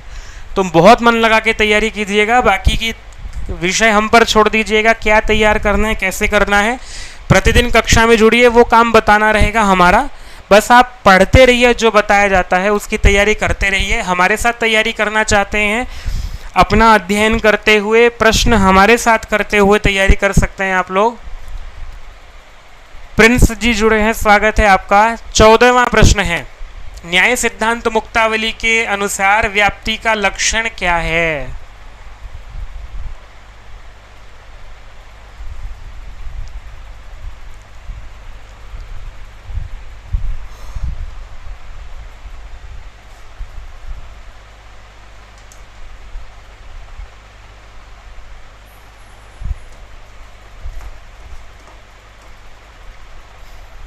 आप लोग उत्तर अच्छा, जो लोग जुड़े हैं, देख रहे हैं, भले ही गलत उत्तर आए आप लोगों की ओर से, पर उत्तर अवश्य दीजिएगा।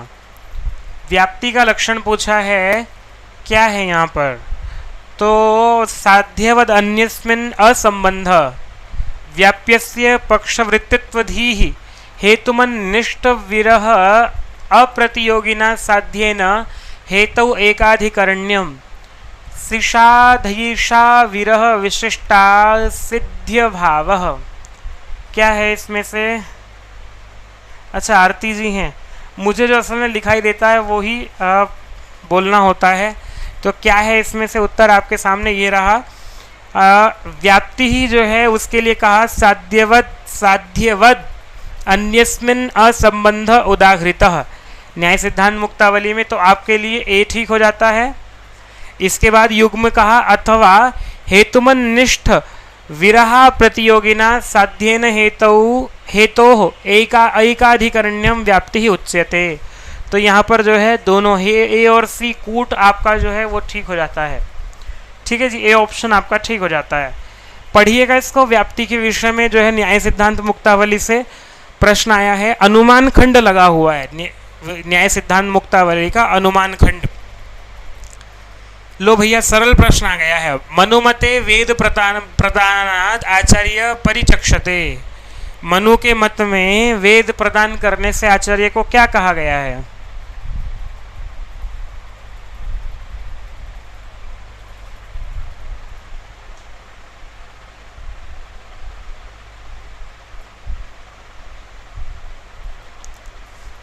सरल प्रश्न आ गया है। अब बाकी मैं ये प्रयास करूंगा, किसी प्रसंग से एक प्रश्न बन रहा है तो वो प्रसंग पूरा उठा लिया जाए, उससे और भी अन्य संभावित प्रश्न हैं वो भी आपके सामने रखे जाएं।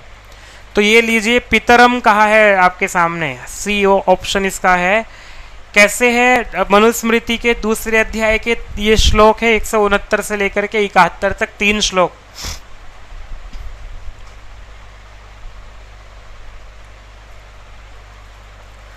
मातुः अग्रे अधिजननम द्वितीयम मौंजी बंधने तृतीयम यक्ष यज्ञ दीक्षायां द्विजस्य श्रुतिचोदनात् तत्र यद ब्रह्म जन्मास्य मौंजी बंधन चिन्हितम तत्रास्य माता सावित्री पिता तु आचार्य उच्यते।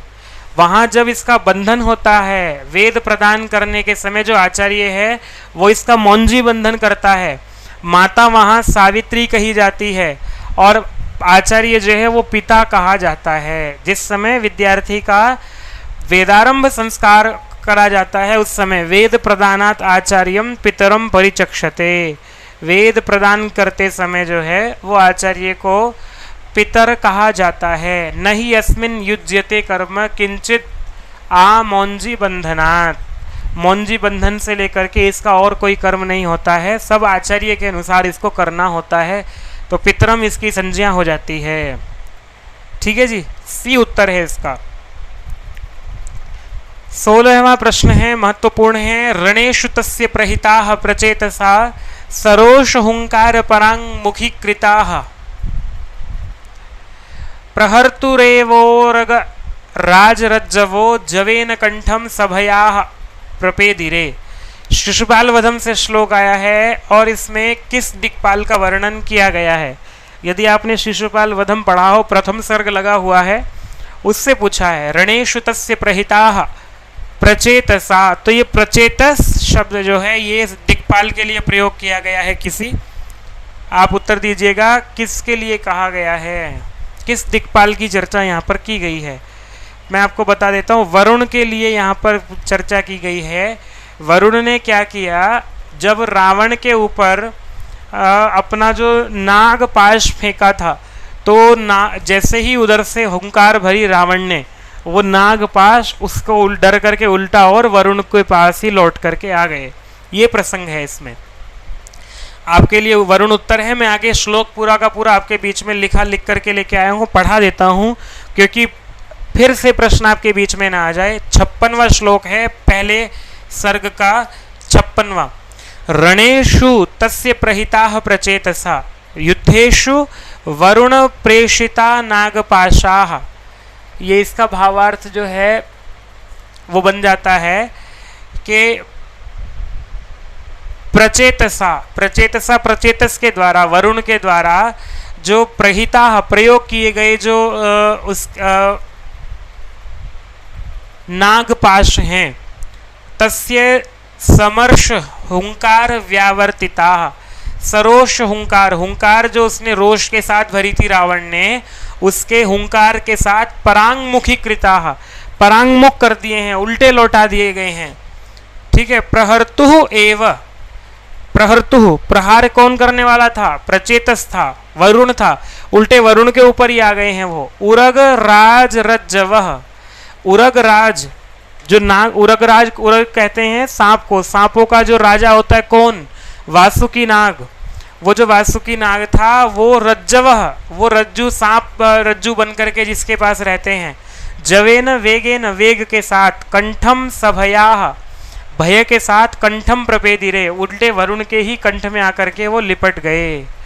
ठीक है जी। वरुण का नागपाश प्रसिद्ध है, उसका नाम इसलिए पाशी भी रखा गया है वरुण का नाम।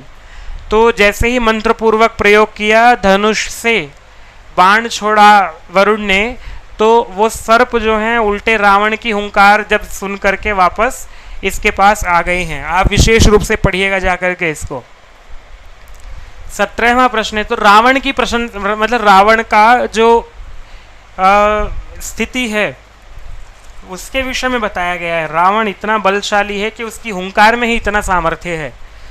संपूर्णम इंद्र सूक्तम अधोलिखितेषु कतमेन छंदसा ग्रथितम अस्ति। इंद्र सूक्त जो है वो किस छंद में रचा गया है, ये प्रश्न है। जगति, अनुष्टुप, त्रिष्टुप या गायत्री। सरल प्रश्न आ गया, 10 सेकंड में उत्तर देना था आपको। एग्जाम कब है? एग्जाम है 6 अक्टूबर को। 6 अक्टूबर से 11 अक्टूबर के बीच में आपकी डेट जो है वो रखी गई है, कभी भी आपका एग्जाम हो जाएगा। तो इंद्र सूक्त जो है वो पूरा त्रिष्टुप छंद में रचा गया है। इंद्र सूक्त की संख्या 2-12 है। ऋग्वेद में दूसरे मंडल का 12वां सूक्त इंद्र सूक्त है। 15 मंत्र हैं और अंत में सजना से इंद्र जो है वो आता है। इसमें गृत्समद जो है वो ऋषि हैं। ठीक है, प्रत्येक जो सूक्त लगे हुए हैं उन सब के ऋषि के साथ उनका देवता और मंत्रों की संख्या और सूक्तों की संख्या अवश्य लिख लीजिएगा। त्रिष्टुप छंद में पूरा का पूरा सूक्त जो है ये दिखाई देता है। ठीक है, आगे बढ़ते हैं। पूनम जी ठीक उत्तर दे रहे हैं। बर्नेल महोदयानुसारम ब्राह्मी लिपे अक्षराणाम उत्पत्ति संजाता। देखो, लिपि से आपके पास पूरी यूनिट लगी हुई है लिपि को लेकर के। तो ब्राह्मी लिपि पूछा है। बर्नेल महोदय के अनुसार ब्राह्मी लिपि का जो अक्षर हैं उनकी उत्पत्ति किससे हुई है? मैं बता देता हूं आपको प्रश्न थोड़ा सा।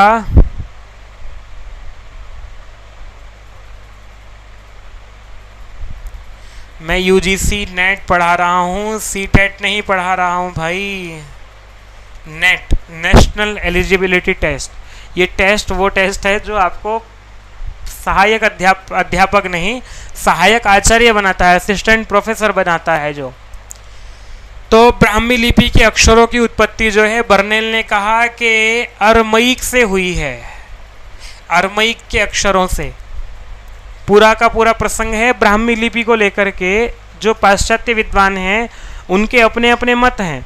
उनके मत क्या हैं कि कोई कहता है कि विदेशी भाषाओं से उत्पत्ति हुई है। ब्राह्मी लिपि की उत्पत्ति जो है वो विदेशी भाषाओं से हुई है। कोई बताता है कि जो है अपनी ही यहाँ की कोई भाषा थी, द्रविड़ से उत्पन्न हुई है। तो ऐसे जो इनके अलग अलग मत हैं उसमें बर्नेल का मत है कि अरमैक जो भाषा है उसके अक्षरों से उत्पत्ति हुई है। ठीक है, मैं आपको पूरा का पूरा बता देता हूँ। सेमेटिक मूल की जो भाषा है उससे उत्पत्ति मानने वाले लोगों में 1806 ईस्वी में विलियम जॉन्स ने ब्राह्मी की उत्पत्ति के सिद्धांत का प्रतिपादन किया। उन्होंने सेमेटिक मूल से विकसित लिपि माना है। ध्यान दीजिएगा, आपके पास प्रश्न फिर आ सकता है ये वाला, इसका मैंने पूरा बता दिया है। सेमेटिक मूल को लेकर विद्वानों के विचारों में असमानताएं हैं, तो इस मत को नहीं पूरी तरह से स्वीकार किया, लेकिन माना विलियम जॉन्स ने माना है, तो ये याद कर लीजिएगा आप। उत्तरी सेमेटिक मूल की भाषा जो है सबसे पहले बूलर ने इसको माना है। उत्तरी सेमेटिक से इन्होंने बताया कि बूलर ने ये बताया कि 22 अक्षर जो हैं वो फिनिशिया एक भाषा है, उसके 22 अक्षरों से ब्राह्मी लिपि के 22 अक्षरों की उत्पत्ति हुई है। तो मेसोपोटामिया तक समान रूप से क्योंकि दिखाई देते हैं अक्षर ब्राह्मी लिपि में, तो इसलिए फोनेशिया या फिनिशिया से उत्पत्ति मानी है इन्होंने, बूलर ने। पाल गोल्ड स्मिथ जो है वो कहते हैं ब्राह्मी लिपि फिनिशियन से निकली है और उन्होंने फिनिशियन से लंका लिपि के वर्ण निकले और उन्हीं वर्णों के अनुसार ब्राह्मी लिपि का जन्म हुआ। ये पाल गॉड स्मिथ मानते हैं। बर्नेल जो है इसी श्रृंखला में आते हैं, उनका मत है कि फिनिशियन से अरमाइक में पहले परिवर्तन हुआ और अरमाइक से ब्राह्मी लिपि का जन्म हुआ। फिनिशियन जरूर माना है सबने, फिनिशियन से अरमाइक, अरमाइक से ब्राह्मी लिपि का जन्म हुआ, ये माना है बर्नेल ने।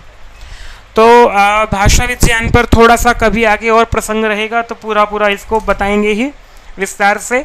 अभी तो प्रसंग से जो आ रहा है वो पढ़ रहे हैं। 19वां प्रश्न है आपका, अभिकथनम ए, तिब्बती भाषा योगात्मिका भाषा। एक कथन तो हुआ ये। कथन आर क्या है? कारण इसका प्रकृति प्रत्ययो हो संयोगात। तो अब इसके अनुसार आपको ठीक विकल्प चुनना है। उत्तर दीजिएगा, जो लोग जुड़े हुए हैं गलत ही दीजिएगा, पर उत्तर अवश्य दीजिएगा, ताकि मुझे पता लगे कि जो ऑडियंस मेरे सामने है वो क्या पढ़ रही है, किस तरह से तैयारी कर रही है, और मुझे कितना प्रयास आप लोगों के साथ करना है।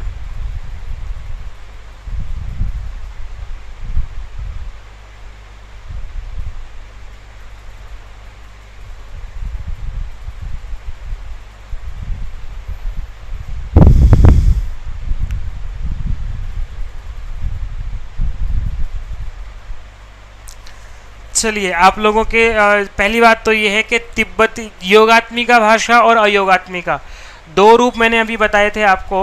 जो विभाजन किया गया है भाषाओं का, वर्गीकरण किया गया है, वर्गीकरण में एक विभाजन किया गया है परिवार मूलक, दूसरा किया गया है आकृति मूलक। तो इसमें आकृति मूलक जो विभाजन किया गया है, एक अयोगात्मिका है, दूसरा योगात्मिका है। योगात्मिका के फिर 3 भेद हो जाते हैं, अश्लिष्ट, श्लिष्ट और प्रश्लिष्ट। कुल मिलाकर के 4 भाग हो जाते हैं। तो चारों भाग की जो भाषाएं हैं, तो तिब्बत जो है वो इसमें है ही नहीं योगात्मिका भाषा में। तिब्बती भाषा जो है वो अयोगात्मिका है, इसलिए कथन ए जो है वो गलत हो जाता है। और कथन ए गलत है तो इसका कारण दिया गया वो भी गलत हो जाएगा। ठीक है, तो दोनों ही कथन गलत हो जाते हैं। ए और आर गलत जो हैं, असत्य हैं। अभिकथनम ए कारणम आर उभयम सत्यम नहीं, असत्यम जो है इसका उत्तर हो जाएगा 19 का ए। ठीक है जी। अभी आपको मैं दिखा देता हूं पूरा का पूरा वर्गीकरण। आकृति मूलक भाषाओं का जो वर्गीकरण है, इसको स्क्रीनशॉट ले लीजिएगा और इसी तरह से चार्ट बनाइएगा। भाषाओं का अयोगात्मक विभाजन किया, योगात्मक विभाजन किया। अयोगात्मक में दोनों भाषाएं आती हैं, चीनी और तिब्बती। अयोगात्मक का मतलब ये होता है जिनका प्रकृति प्रत्यय से योग विभाजन जो है वो नहीं होता है, मतलब जिसमें प्रकृति और प्रत्यय को अलग अलग नहीं किया जाता है, वो अयोगात्मिका भाषाएं कहलाती हैं। चीनी और तिब्बती दोनों अयोगात्मिका हैं। योगात्मिका की जब बात करते हैं, योगात्मक कौन कौन सी हैं? 3 भेद हो जाते हैं, अश्लिष्ट, श्लिष्ट और प्रश्लिष्ट। अश्लिष्ट पर अभी बाद में आते हैं, श्लिष्ट देख लीजिए। श्लिष्ट के फिर अंतर्मुखी बहिर्मुखी के भेद हो जाते हैं। प्रश्लिष्ट के पूर्ण प्रश्लिष्ट आंशिक भेद हो जाते हैं। तो पूर्ण प्रश्लिष्ट जो है वो चेरोफी वह भाषा है, आंशिक में वास्क भाषा है। और इसमें श्लिष्ट भाषाओं में जो आती है वो अंतर्मुखी में अरबी हिब्रू दोनों आ जाती हैं, बहिर्मुखी में संस्कृत और इसी के साथ साथ हिंदी दोनों बहिर्मुखी श्लिष्ट भाषाएं कहलाती हैं, जिसमें प्रकृति और प्रत्यय समझ में आएगा आपको। ध्यान से देखो, संस्कृत में जो शब्द रहते हैं वो प्रत्यय जो हैं वो जुड़े रहते हैं, मतलब जो है अलग अलग नहीं दिखाई देते हैं। कुछ भाषाएं ऐसी होती हैं, अरबी है, अरबी में देखो आप नुक्ता अलग से लगता है, और जान ए मन देखो आपको प्रकृति प्रत्यय जो हैं जुड़े हुए जरूर हैं लेकिन अलग अलग हैं, अंतर्मुखी हैं। ठीक है, तो ये वाली भाषाएं अरबी जो हैं इस तरह की हो जाती हैं, अरबी हिब्रू ऐसी भाषाएं हैं आपकी। और इसके साथ जो अश्लिष्ट होती हैं, जो बिल्कुल अलग रहती हैं, उसमें आता है 4 भेद हो जाते हैं इनके, पूर्व योगात्मक, मध्य योगात्मक, अंत योगात्मक, पूर्वांत योगात्मक। बाकी इनके उदाहरण हैं, पूर्व योगात्मक के हैं काफिर और वांतु और जूलू। वांतु को बहुत पूछा जाता है। मध्य योगात्मक में संथाली और मुंडा भाषाएं आती हैं। अंत योगात्मक में तुर्की, वास्क, तमिल, तेलुगु, कन्नड़, मलयालम भाषाएं आती हैं। और पूर्वांत योगात्मक में मफोर आता है। वैसे कई बार जो प्रश्न पूछा जाएगा केवल ये पूछा जाएगा अश्लिष्ट भाषा कौन सी है इनमें, तो वांतु, काफिर, संथाली, तुर्की, तमिल, तेलुगु, कन्नड़, मलयालम और मफोर और जूलू, ये वाली भाषाएं जो हैं ये अश्लिष्ट हैं। संस्कृत और हिंदी दोनों जो हैं वो श्लिष्ट हैं। अरबी हिब्रू भी श्लिष्ट हैं और प्रश्लिष्ट में आएंगी, बिल्कुल जिसमें प्रकृति प्रत्यय का पता ही नहीं चलेगा, वो कहलाएंगी आपकी चेरोफी और वास्क भाषा। ठीक है जी। तो ये पूरा का पूरा चार्ट आप बना लीजिएगा। बृहत् शब्देन्दु शेखर इति ग्रंथस्य कर्ता कौन है? इसके कर्ता बृहत् शब्देन्दु शेखर के पता होगा, बिल्कुल उत्तर दीजिएगा। अनिल झाखड़ जी आए हैं, स्वागत है आपका बंधु, नमो नमः। बृहत् शब्देन्दु शेखर यूजीसी नेट की कक्षा जो हमारी चल रही है ये, तो जो लोग तैयारी कर रहे हैं सच में उनके लिए ये कक्षा संजीवनी का काम करेगी। अपनी तैयारी परख भी सकते हैं और इसी के साथ साथ रिवीजन भी कर सकते हैं आप। मैं आज से पूरा का पूरा आपका रविवार की छुट्टी तो रह सकती है, बाकी की और कोई छुट्टी नहीं रहेगी। प्रतिदिन आपकी कक्षा चलेगी, 1 घंटा, सवा घंटा, 1.5 घंटा, जितना भी चले, लेकिन चलेगी। बी नागेश भट्ट ने लिखा है, ठीक उत्तर बिल्कुल आपका है।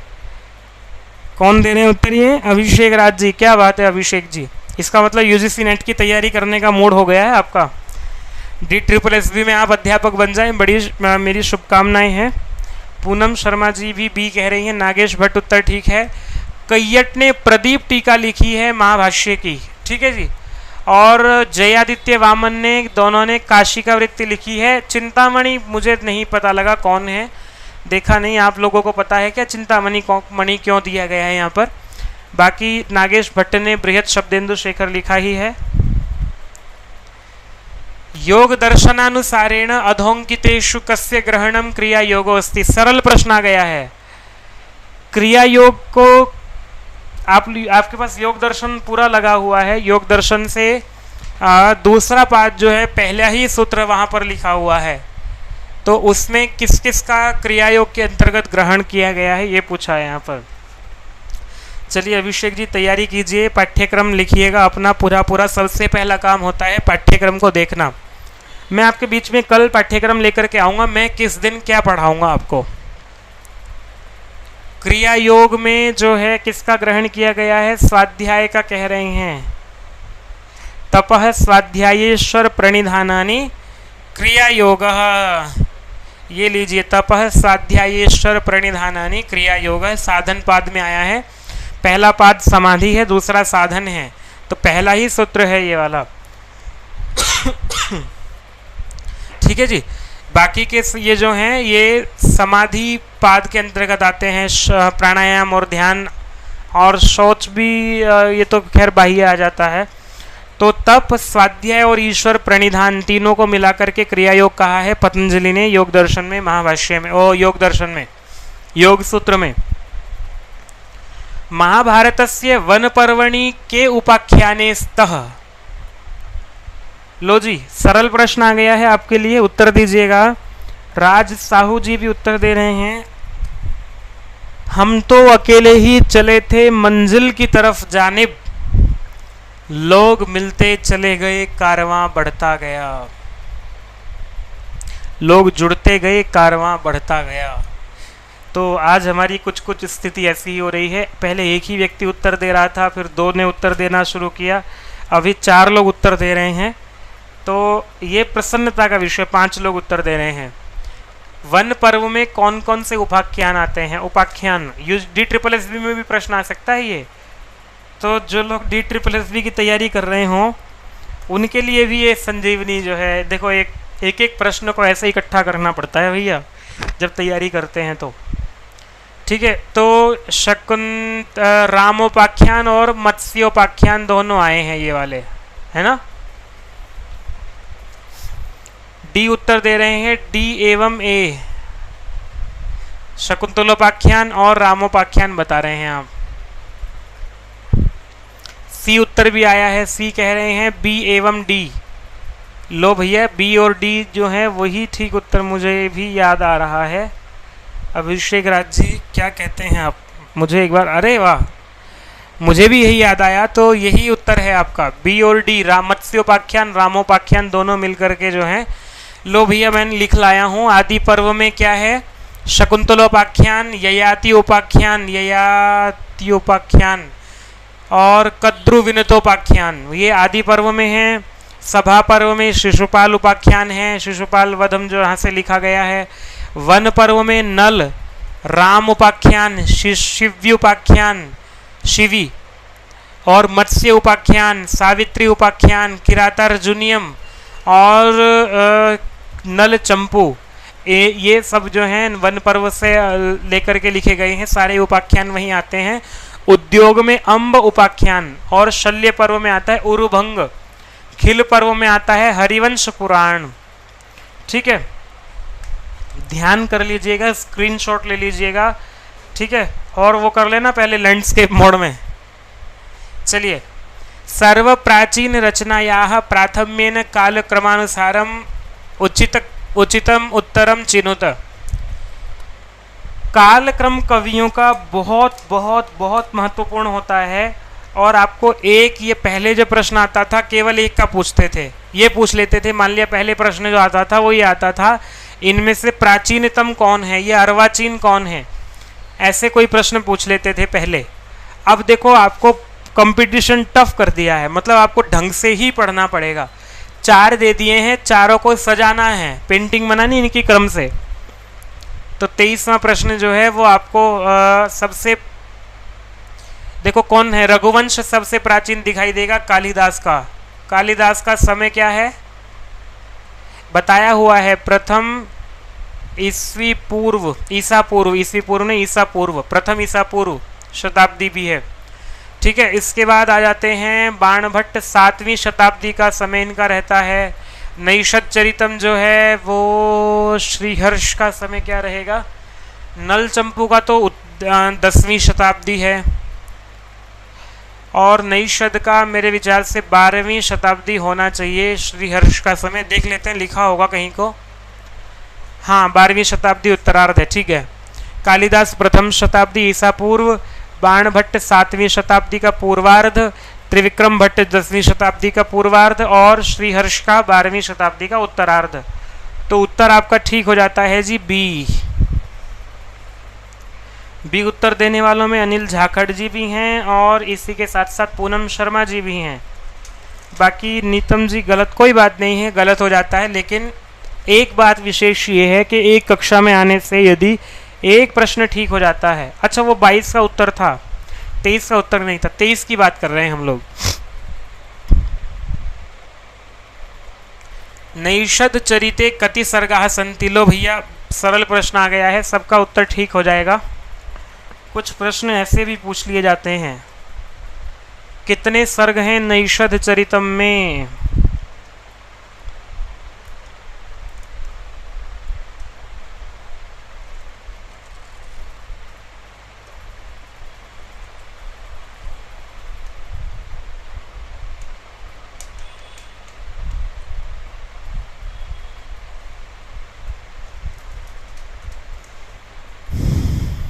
बाईस सर्ग हैं, ठीक है उत्तर आपका। डोली पंडा जी हैं, पूनम शर्मा जी हैं, 22 सर्ग ठीक उत्तर आपका है सबका। को अर्थापत्ति प्रमाणम स्वीकरोति, इनमें से कौन ऐसा है जो अर्थापत्ति प्रमाण को स्वीकार करता है। प्रमाण जो हैं वो सबके लिखे आपको बताए हुए हैं। जो लोग DSSB या UGC नेट में भी मैं पहले से कक्षा लेता रहा हूं, तो प्रमाण मैंने विशेष रूप से कहा है, प्रमाण का प्रश्न आपका ठीक होना ही होना है अगर आपने एक चार्ट अपना बना लिया है तो। दिनेश कुमार जी स्वागत है आपका। जब बोर हो जाएंगे बता दीजिएगा, कक्षा बंद कर देंगे, और नहीं तो मैं खड़ा हूं और आप पढ़ रहे हैं। हम तो उस परंपरा वाले हैं, हमारे गुरुजी तो पढ़ने वाला होना चाहिए, पढ़ाना शुरू कर देते तो फिर पढ़ाते ही रहते थे। हम लोग भी जो है कभी कभी जब मन नहीं होता पढ़ने का तब कहते थे गुरुजी बस कल पढ़ देंगे, पर वो कक्षाएं पढ़ी हुई आज तक भी याद हैं। अर्थापत्ति को स्वीकार कौन नहीं करता है, डी बता रहे हैं मीमांसा दर्शन। और कौन स्वीकार करता है ये पूछा गया है। अच्छा हाँ ठीक है, बिल्कुल उत्तर आपका मीमांसा दर्शन जो है वो ठीक है। मैं आपके लिए बीच में चार्ट रख देता हूँ पूरा।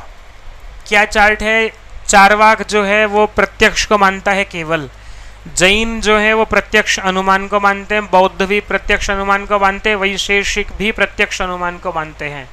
ठीक है जी, इनको लिख लीजिएगा इसी क्रम में, ये और ये तीनों जो है जैन बौद्ध वैशेषिक प्रत्यक्ष अनुमान को मानते हैं। इसी के साथ न्याय जो है वो 4 मानता है, सबको पता ही है। सांख्य और योग 3 मानते हैं, प्रत्यक्ष अनुमान शब्द दोनों ही भाई भाई हैं, सांख्य योग भाई भाई तो न्याय वैशेषिक भी हैं, लेकिन दोनों में भाई भाइयों में। पूनम जी आपको यही पीडीएफ मिल जाएगी, एक आध दिन में आपको पीडीएफ मिल जाएगी। मैं प्रतिदिन रात को जो है पीडीएफ भेज देता हूँ टीम को, टीम फिर इस पर अटैच कर देती है। मीमांसा प्रभाकर जो दोनों हैं, प्रत्यक्ष अनुमान उपमान शब्द अर्थापत्ति इसको मानते हैं 5 को, और मीमांसकों में भाट जो है प्रत्यक्ष अनुमान उपमान शब्द अर्थापत्ति अभाव जो है ये मानते हैं। वेदांत प्रत्यक्ष अनुमान उपमान शब्द अर्थापत्ति के साथ साथ अभाव को भी मानता है 6 प्रमाणों का। पौराणिक जो है वो 8 के 8 मानते हैं। तो ये आपके सामने रहा पूरा चार्ट। इसका एक काम और भी कर सकते हैं। देखो आपके पास कोई चीज़ सुलभ होती है वो तो ठीक बात है, लेकिन मेहनत करने का तरीका ये होता है। अगर आप इसको याद रखना चाहते हैं ना, तो याद रखने का तरीका तो यही है, आप वीडियो को बाद में खोलिएगा दोबारा से और फिर वहाँ पर पॉज कीजिएगा और फिर कॉपी पेन में उठा करके लिखिएगा। फिर जो देखो जितनी परिश्रम से कोई चीज़ की जाती है वो उतने परिश्रम से याद रहती है। ठीक है, ये मतलब हम लोगों को जो सिखाया गया, और ये मैं इस बात को बिल्कुल पूरी तरह से मानता हूँ। आप लोग भी अनुभव करेंगे, अभी नहीं समझ में आए तो कभी तो आएगा, भले ही कभी आए लेकिन आएगा। अधोंकितेषु कयोर द्वयोः समुचितम संबंधो अस्ति। इनमें से 4 ऑप्शन है आपके साथ, किन्हीं 2 में संबंध है ये कह रहे हैं। सम्यक दर्शन ज्ञान चरित्राणि मोक्ष मार्ग धम्म पदम त्रिरत्नानि योग दर्शनम। इनमें से देखो किन 2 का संबंध है वो बताना है, युग्म बताना है। सारे प्रश्नों का जो स्तर है वो यही रखा जा रहा है। सरल प्रश्न पूछा है लेकिन पूछने का तरीका वही रखा है, युग्म बताना है कौन सा है। मेरा टारगेट 40 प्रश्नों को लेकर के करने का है। 40 प्रश्न आपको कराऊं, क्योंकि उसके बाद फिर आपके बीच में पेपर कराना है ये वाला। तो उत्तर आपका आ जाना चाहिए था। त्रिरत्न जो हैं वो जैन दर्शन में त्रिरत्नों का बड़ा महात्म्य है। और त्रिरत्न क्या है, यही है ऊपर जो दिया गया है, सम्यक दर्शन, सम्यक ज्ञान और सम्यक चरित्र। ये त्रिरत्न जो है मोक्ष का मार्ग माना गया है जैन दर्शन में। ए और सी जो है वो इनका संबंध है। धम्मपद जो है वो बौद्ध से संबद्ध है, योग दर्शन अलग से है ही, इनका कोई संबंध नहीं है। योग का जैन से नहीं है, जैन का धम्म से नहीं है, जैन का योग दर्शन से नहीं है। बी ऑप्शन जो है ए और सी वाला उत्तर ठीक हो जाता है आप लोगों का। हाँ जी बिल्कुल, संजय कुमार जी जो हैं एक नया नाम और दिखाई दे रहे हैं। अच्छा चलो ठीक है, थोड़ी सी जो है वो लोग जितने भी हैं, पर कक्षा में कैसा लग रहा है आपको? प्रश्नों का स्तर बढ़ जाता है, बुद्धि का स्तर बढ़ जाता है, आपको सोचने समझने की क्षमता में भी निखार आता है। तो आप कैसा अनुभव कर रहे हैं कक्षा में? अभिषेक जी, जैसे आपने अब तक यूजीसी नेट का जो तैयारी ना करके अभी DSSS की तैयारी कर रहे थे, यूजीसी नेट में प्रश्नों को देख रहे हैं, तो देख करके कैसा लग रहा है? चलिए उत्तर दीजिएगा आप। मैं अगला प्रश्न लेकर के आ रहा हूं। हर्षस्य कृति इमे स्तः। हर्ष की ये 2 कृतियां हैं, कौन कौन सी हैं? रत्नावली, नैषध, कर्पूर मंजरी या प्रियदर्शिका? हर्ष पूछा है, ध्यान रखिएगा, हर्ष, श्रीहर्ष नहीं पूछा है, दोनों में अंतर है।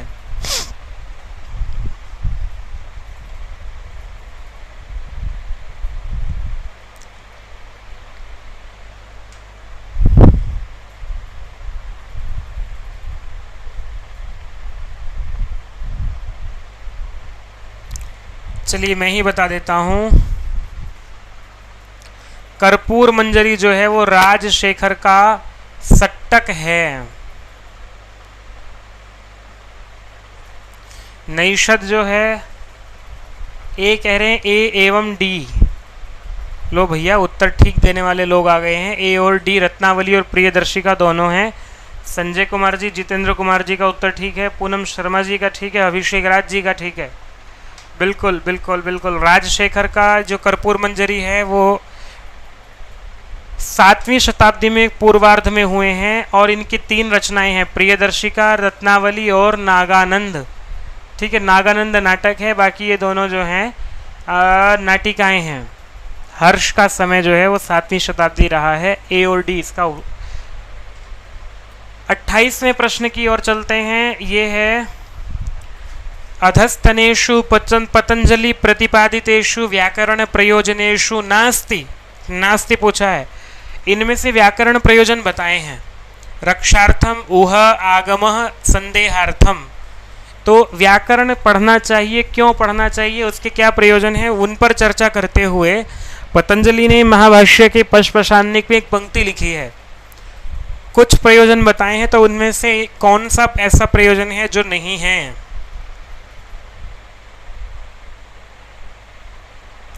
जितेंद्र कुमार जी कह रहे हैं DSSB की क्लास बहुत अच्छी थी बंधु, धन्यवाद है आपका। इससे अच्छी क्लास कल वाली थी जो मैराथन, यदि आपने यहाँ देखी हो या नहीं देखी है तो देखिएगा। डी कह रहे हैं असंदेहार्थम, बिल्कुल, क्योंकि असंदेह जो है वो व्याकरण का प्रयोजन है, संदेह रह जाए ये कोई प्रयोजन नहीं है। तो आपके सामने पंक्ति ही लिख देते हैं, रक्षोहागम लघ्व संदेहा प्रयोजनम। रक्षा, ऊहा, ऊह, आगम, लघु और असंदेह, ये 5 जो हैं वो व्याकरण के प्रयोजन, पांचों मिलकर के एक प्रयोजन व्याकरण का बनता है। ठीक है, सरल प्रश्न था। 29वां प्रश्न आपके बीच में आए हैं, योग सूत्रानुसारेण अधोंकितेषु कयो द्वयोः समुचितः संबंधः अस्ति।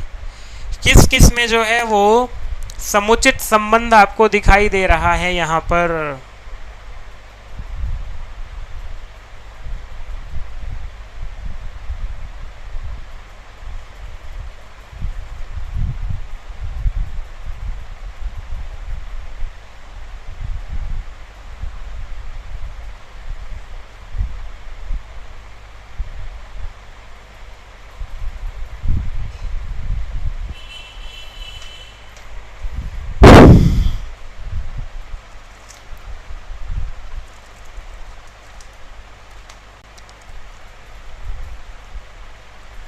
रात्रि का समय है, निद्रा देवी जी जो हैं वो बुला रही हैं। 29 का डी कह रहे हैं, डी का मतलब है बी एवं डी में चित्त भूमि और चित्त वृत्ति में संबंध बता रहे हैं आप।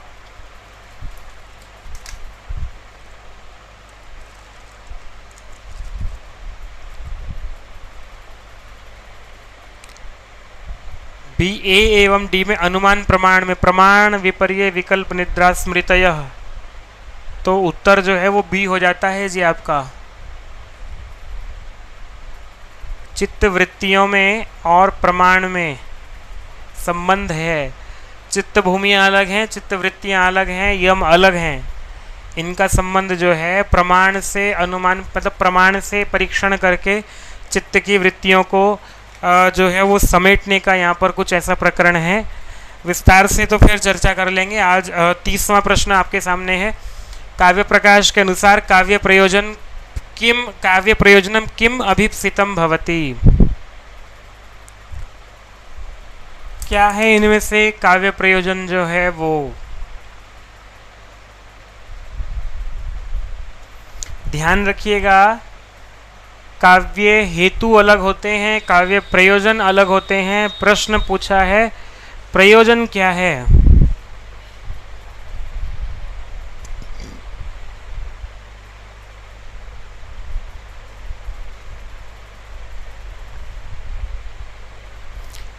यूजीसी नेट का पूरा प्रकल्प चलेगा, हमारा ढंग से चलेगा।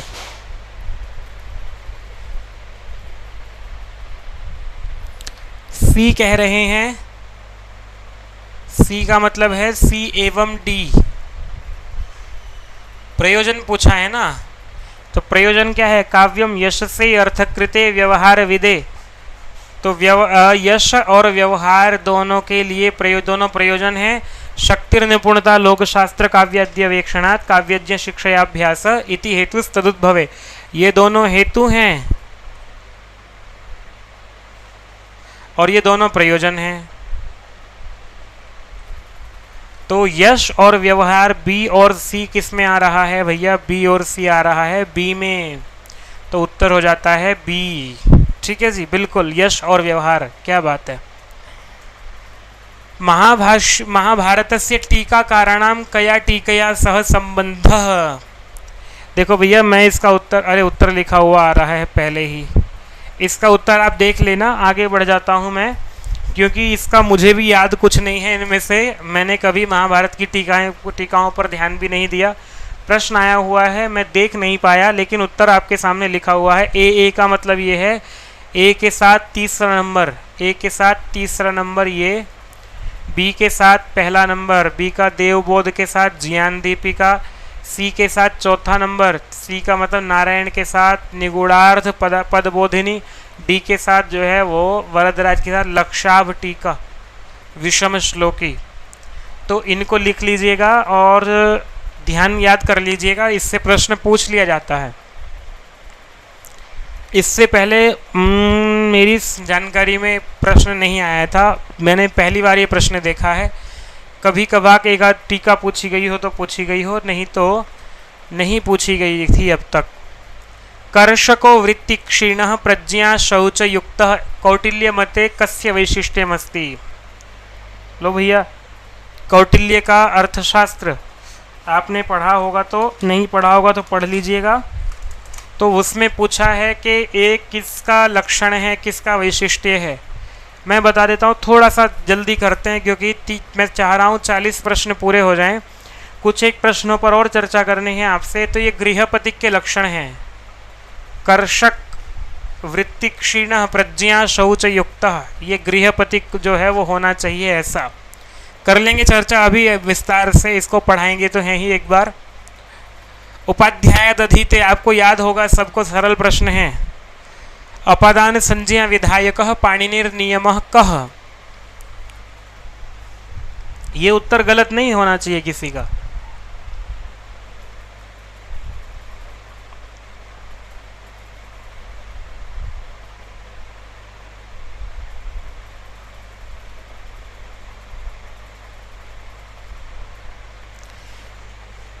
बिल्कुल, प्रश्न पढ़ा और उत्तर आख्यातोपयोगे उपाध्यायाद अधीते, नियम पूर्वक विद्याध्ययन जिससे की जाती है उसकी क्या बात है। सरिता शुक्ला जी भी उत्तर दे रही हैं और सी लिख रही हैं। प्रश्न की संख्या नहीं लिखी तो हमें कैसे पता चलेगा।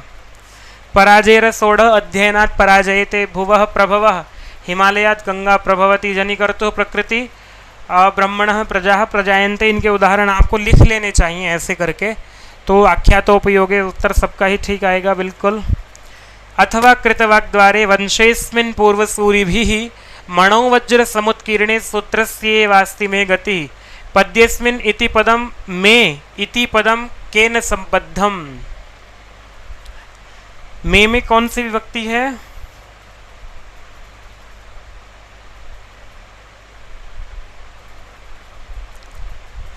मैं पूछा है, रघुवंश से है। रघुवंश किसका है? कालिदास का, तो कालिदास का ही संबद्ध होगा। में कौन सी विभक्ति है? देखें कौन उत्तर दे देता है आप में से, जल्दी बताइएगा। में कौन सी विभक्ति है?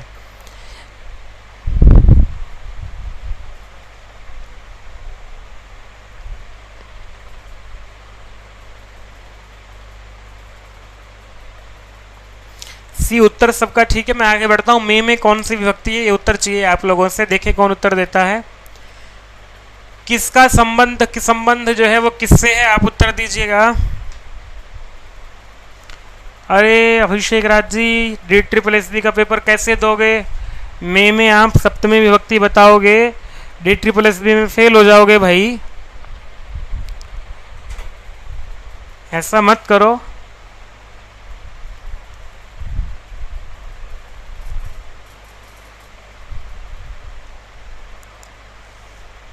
हाँ, षष्ठी विभक्ति।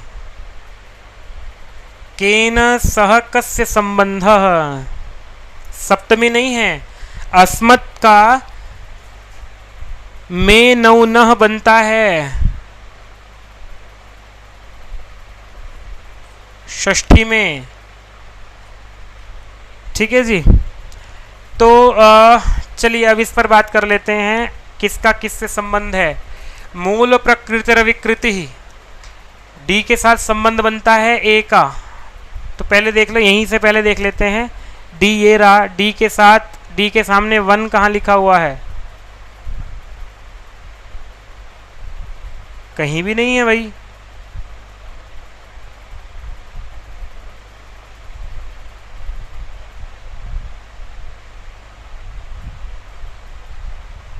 न प्रकृति न विकृति ही पुरुषः। ऑप्शन गलत है क्या यहाँ पर? फर्स्ट इसमें यहाँ पर फर्स्ट है। चलो अभी देखते हैं इसका जो है उत्तर, अभी देख लेंगे हम लोग। न प्रकृति न विकृति पुरुष, 4 के साथ जो है ए के सामने 4 कहाँ लिखा हुआ है? तो 3 जगह लिखा हुआ है, तो मतलब ये गया। इसके बाद जो है बात आती है प्रकृति और प्रकृति विकृति। इनमें से कौन ऐसा है जो प्रकृति भी है और विकृति भी है? प्रकृति विकृति का मतलब समझते हैं ना, जो किसी से उत्पन्न हुआ है, जिससे कोई उत्पन्न होता है। तो ऐसा तो वाक पानी पाद, ये तो खाली विकृति है, ये प्रकृति है, प्रकृति है ही नहीं। और शब्द जो है आकाश उत्पन्न होता है, महाभूत, ये प्रकृति विकृति है। तो सी के साथ संबंध हो जाता है सेकंड, सी के साथ संबंध हो जाता है सेकंड, ये वाला। अब बी के सामने लिखा हुआ है 1, अविकृति, गलत लिखा हुआ है। मूल प्रकृति और विकृति होना चाहिए, ठीक है। छोड़ो इसको, इसने गलत लिखा हुआ है यहाँ से जो भी है। तो मूल प्रकृति जो होती है वो अविकृति है, वो किसी का विकार नहीं है। और इसमें से वाक जो है, शब्द जो है वो प्रकृति विकृति दोनों हैं, और न प्रकृति न विकृति पुरुष है। अब वाक जो है वो विकृति होना चाहिए यहाँ पर, ठीक है। तो ए के सामने, अब देखें थर्ड है क्या कहीं पर? ए के सामने नहीं, ए के नहीं, बी के सामने थर्ड, बी के सामने थर्ड जो है वो यहाँ है, सी के सामने 1 ये है, तो ये ठीक हो जाता है आपका। डी के सामने सेकंड, डी के सामने फर्स्ट होना चाहिए। छोड़ो ये गलत है, ये ठीक है हमने जो बताया आपको। इसमें त्रुटि कहीं या तो टाइपिंग में हो गई होगी या नहीं देख पाया मैं भी इसको। बाकी समझ में आ रहा है ना। जो मूल प्रकृति है, सांख्य कारिका से ये है, मूल प्रकृति विकृति महदाद्या प्रकृति विकृतयः सप्त षोडशकस्त विकारो न प्रकृति न विकृति ही पुरुषः। मैं लिख देता हूँ आपके सामने, पुरुष अलग छोड़ देते हैं। बाकी जो 25 तत्व हैं उनका क्या क्रम रहता है? उनका क्रम रहता है मूल प्रकृति, इससे महत, महत से अहंकार, अहंकार से 5 तन्मात्राएं, और एकादशेंद्रिय,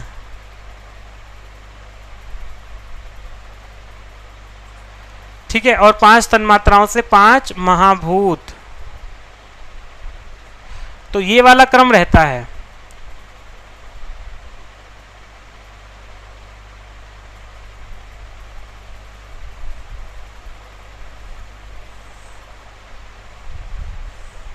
ठीक है, तो अब देख लेते हैं इस वाले क्रम में।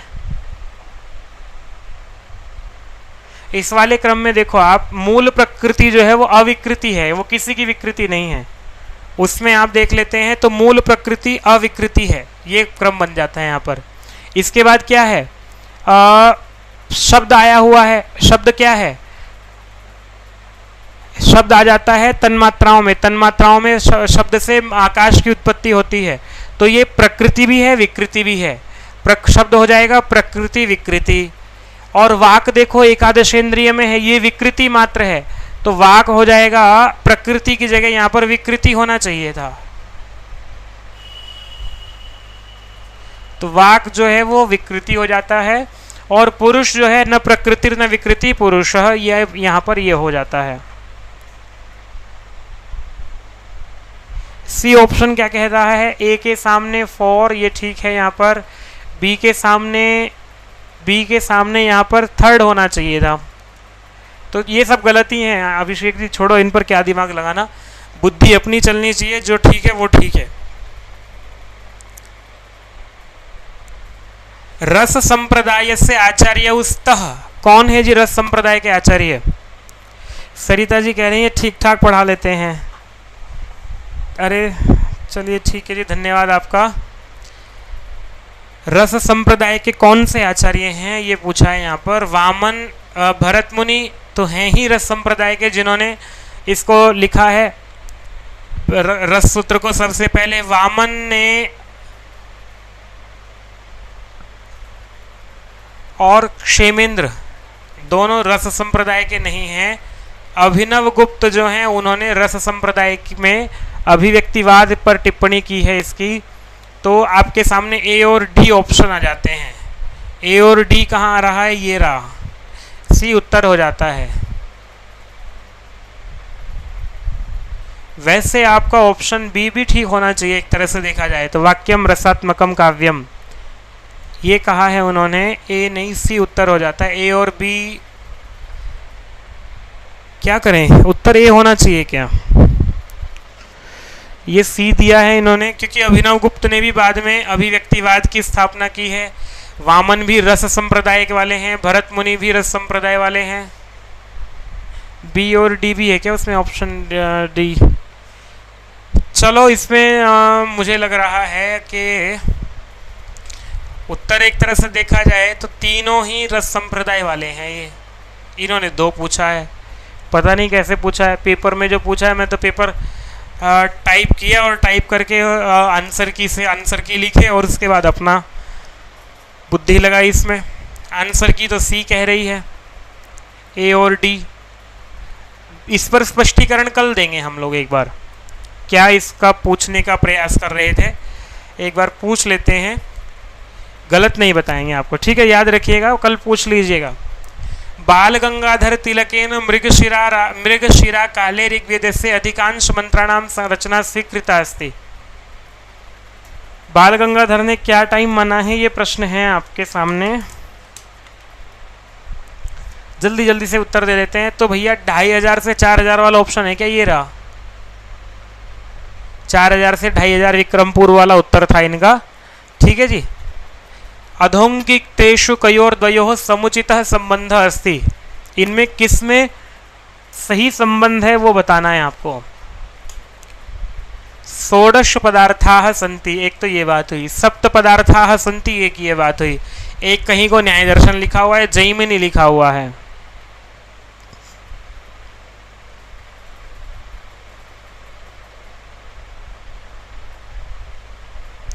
सप्त पदार्थ मानता है वैशेषिक,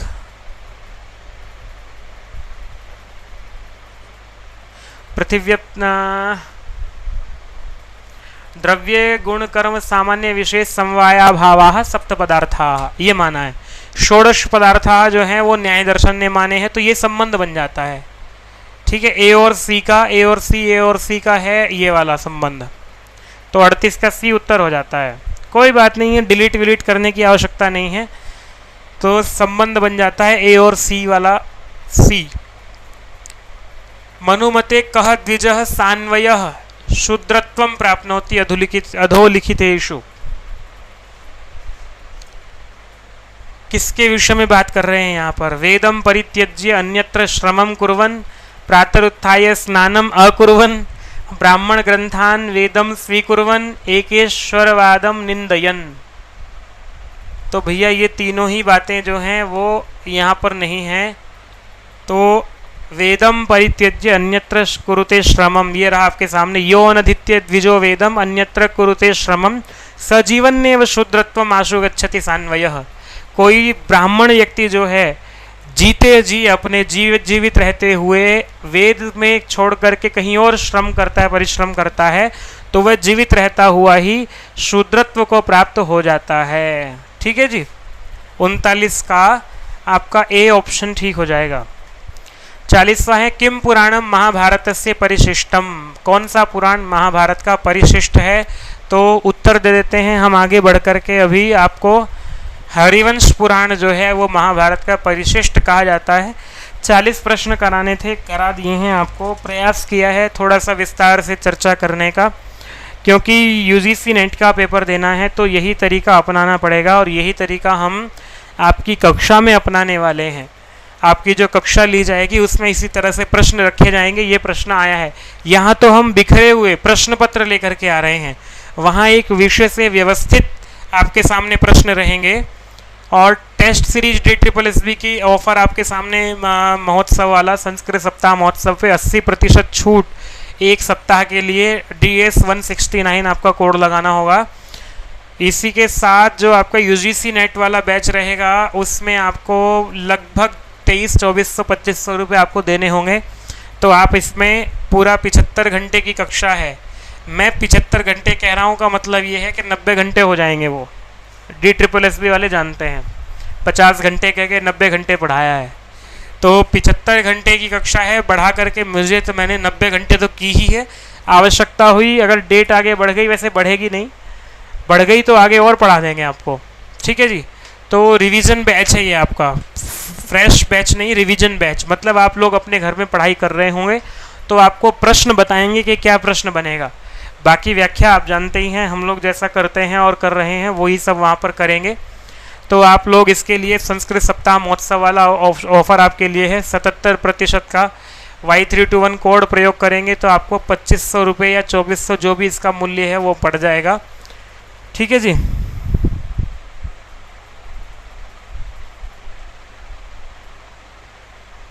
अरे देवी जी, आपको यही PDF मिल जाएगी। तो चलिए आज के लिए इतना ही।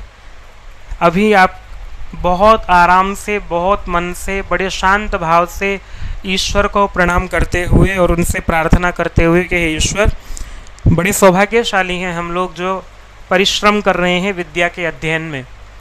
नहीं तो बहुत सारे लोग हैं जो परिश्रम करते हैं अन्य अलग अलग स्थानों पर। आप परमात्मा से प्रार्थना करते हुए कि हे परमात्मा, आपका बहुत बहुत धन्यवाद है, और आने वाले समय में हम लोग अध्यापक बनने हेतु जो प्रयास कर रहे हैं उसमें हम लोग निश्चित ही सफल होंगे। आपकी कृपा, आपका आशीर्वाद बना रहे, ऐसी प्रार्थना करते हुए निद्रा देवी से आह्वान कीजिए कि हे देवी, अपने आंचल में हमें स्थान दीजिए और बड़े ही शांत चित्त होकर के, मन में किसी प्रकार का भाव परेशानी वाला ना रखते हुए बड़ी अच्छी सी नींद लीजिएगा। प्रातःकाल उठ करके फिर परमात्मा को स्मरण कीजिएगा, उन्हें धन्यवाद दीजिएगा। परमात्मा, आपकी कृपा से पूरी रात्रि जो है हमारी अच्छी निद्रा में व्यतीत हुई है, और फिर प्रयत्न कीजिएगा, अपने अध्यापक बनने के मार्ग पर निकल पड़िएगा। पूरा दिन भर परिश्रम कीजिएगा, कल रात्रि फिर सोते समय यही प्रार्थना परमात्मा से कीजिएगा। तो मैं आपको इतने ही कह करके आज अपनी वाणी को विराम देता हूँ और इस कक्षा का भी विराम करते हैं। आशा है आप लोगों को ये लाभकारी रहेगी। नहीं आप जो लोग हैं अपने मन से प्रयास कीजिएगा और लोगों तक भी पहुंचाने का प्रयास कीजिएगा, ताकि उन लोगों तक भी ये कक्षा पहुंचे और उनका लाभ हो सके। सर्वेभ्यो नमः। जयतु संस्कृतम, जयतु भारतम।